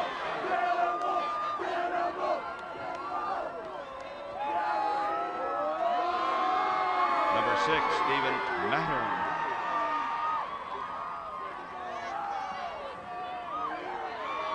Number 7, Paul Ilwall. Number 8, Zach Dalton.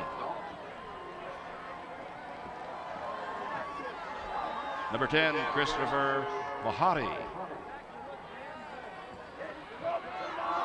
Number 10, Aaron Hellum. Number 11, Matthew Bennis.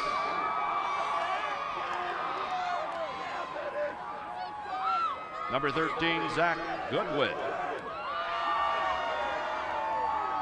Number 14, Bennett Simon. Number 15, Corbin Van Slyke.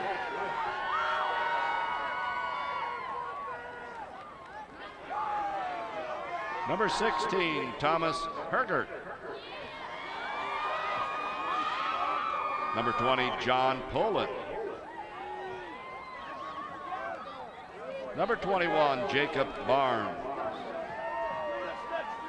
22, Ryan Fisher. 23, Benjamin Heath. 24, Drew Sukup. Number 25, Corey Callland. Number 26, Daniel Gross-Rody. Number 27, William Ryan.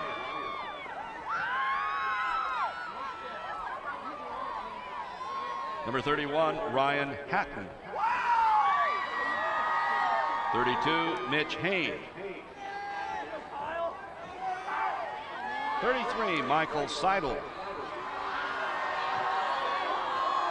Number 35, Jared Sylvie.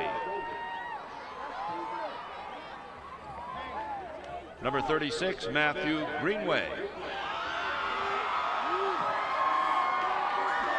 Number 40, Nicholas Hall.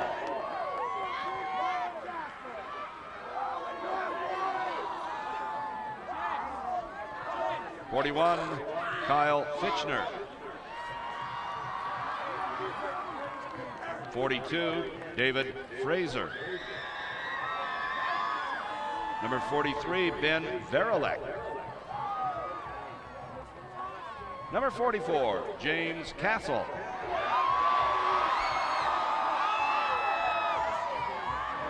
Number 45, Jesse Sack. 46, Corey Steuben. 47, Joel Dreyer.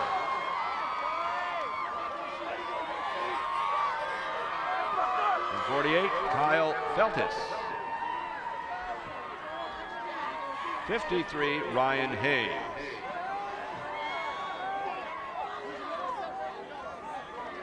54, Richard Dugas. 55, Raymond Pollock. Number 56, Nate Wissing. Number 57, Benjamin Bachman. Number 58, Clinton Kuchera. Number 60, Max Bruckner. 61, Cody Reinert. 64, Brian McMinchin.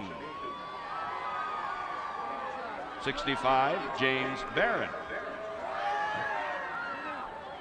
66, Sam Griffin. 67, Eddie Krychek. 68, Brett Belden. 69, Grant Schmeisel. 72, Jason Dorr. 73, Andrew Millhouse. 74, Patrick Gildia. Number 75, TJ Webster.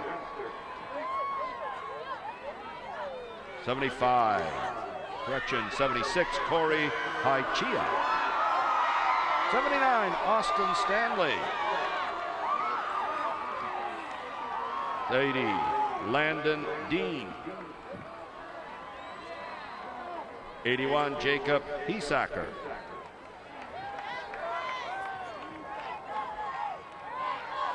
82, Gregory Zerloin. 85, Andrew Cole. 86, Todd Svoboda.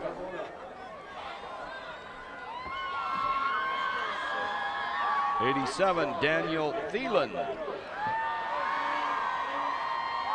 89, Mitchell Wiebelhaus. 91, Jeremy Seeland. 93, Eric Lindenstein. 94, Lucas Faison.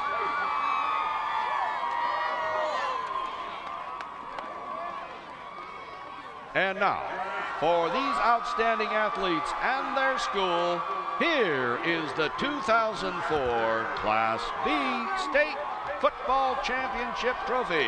Congratulations, Lincoln Pius X High School.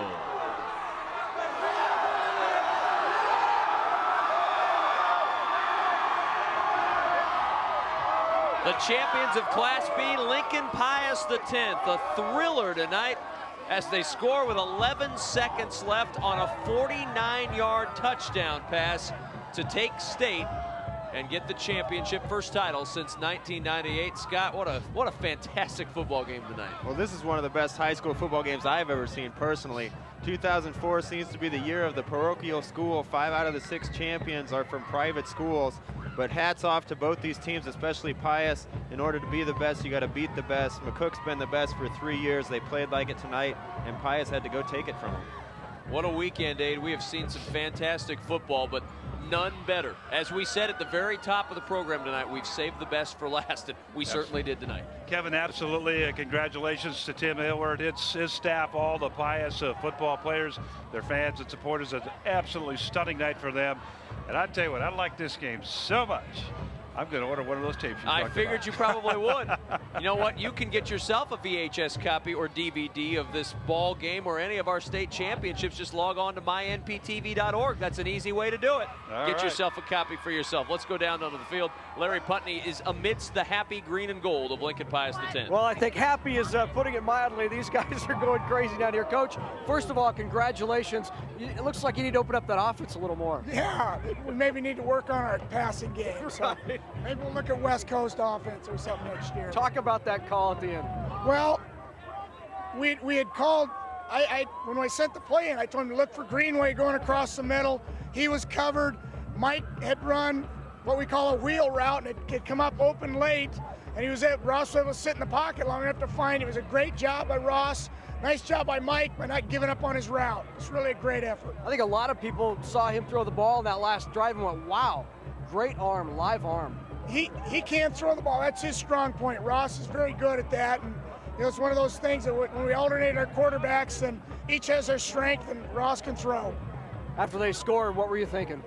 I was pretty upset. I thought, that I hated to see the game slip away. We played so well, but, again, we kept thinking when we blocked that extra point, if we can get it down, Greg Zerline's a good kicker. We get a field goal and still win it. So there was still hope and still life, and nobody gave up. Coach, congratulations. We're going to talk to Ross Bison here. Ross, what a throw. What were you thinking as the ball's in the middle of the air? You see Millard there wide open. What are you thinking? I looked for Greenway going across the field, and he was going to do a little post stop, but I see Mike who ran the complete wrong route. He was supposed to do a wheel, but he just ran straight down the field, and he had such great speed, he just ran by the kid. I just threw it up under him, he went under, and he made the catch. What a bullet and right on line. Coaches always say get the ball in the air. I'm not a big fan of the ball up high in the air. I like to get it there as short as possible, and I got it there, and he caught it. Now, afterwards, I heard you saying you want to retire now. Yeah. I wouldn't even want to play another game. I would not want to play another game after this. Even being a junior, I wouldn't want to go to next year. There's no way to follow this at all. Congratulations. Let's talk to Mr. Millard here, who made the great grab. It's in the middle of the air. You see it coming in. I don't know. What are you thinking? I'm just hoping the ball gets to me and I just grab it and just hold on to it and make it in the end zone. What do you have to say about Ross saying you ran the wrong route? I was hoping he knew where I was, and he did, and he just delivered the ball in a straight line. It was perfect. Talk about your jump ball earlier. You made some great catches all night. Yeah, the jump ball, the corner is a little bit smaller than me, and it was open, so we threw it up. Congratulations. Adrian Fiala won a night for Michael Millard and Ross Bison and the Lincoln Pius X Thunderbolts. Kevin, when you take a look at Millard's numbers coming into the football game, he had 13 receptions on the year, 249 yards, and 3 touchdowns.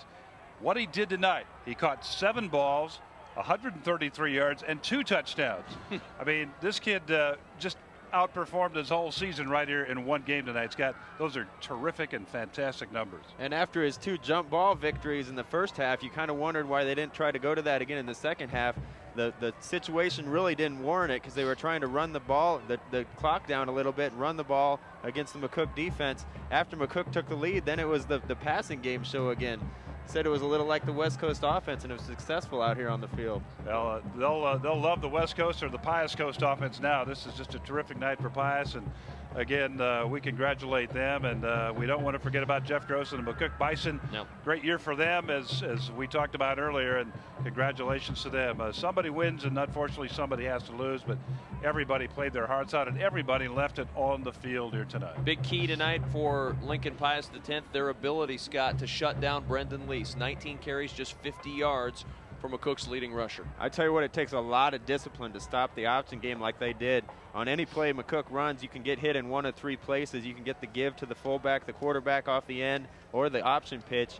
And the speed of Pius really showed up. I mean, they were taking away the inside with their tackles, making the quarterback pitch the ball, and then the speed of Pius in the secondary got to Lease and didn't allow him to get any big plays. Well, before we sign off this weekend of championship football, I want to tip my cap again, and I know my partners up here in the booth share in this assessment. What a job done by our crew all weekend long. Just unbelievable, difficult weather conditions on Thursday, to say the least. Friday, Saturday, all day, all night, busy, busy weekend.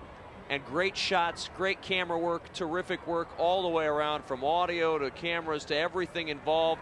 Producing, directing, I don't know, a little bit shaky in the truck on that end. But other than that, very, very good, and a tip of the cap to our great crew. Dedicated professionals is the best way to describe it, Kevin. Just that's what we have here. You saw the quality of the show, the quality of the camera work, the replays, put you right in the action sometimes, and pick out the good, tough plays that we like to talk about. Outstanding, dedicated professional crew. And speaking of professionals, it's always fun to work with Scott Frost. It's been a couple of years since I got to hang out in the booth with Scott, but this has been fun. We got to do this more often. If you don't go back into the NFL or get into coaching somewhere, you're welcome in our booth anytime, Scott. I appreciate that. I'm a rookie at this, but you guys are good mentors, showing me the way to get this done. Well, I don't know if it's the right way, but we're showing you a way. Well, it was great to work with you, and outstanding work tonight. Good insight all the way through, and pleasure to work with you. And hello to your dad, my former teammate. And also, thanks. Tell your mom. Tell your little buddy Matt Davison how much we enjoyed working with him the last 2 days. Everybody has a sidekick. Absolutely, you got to have one.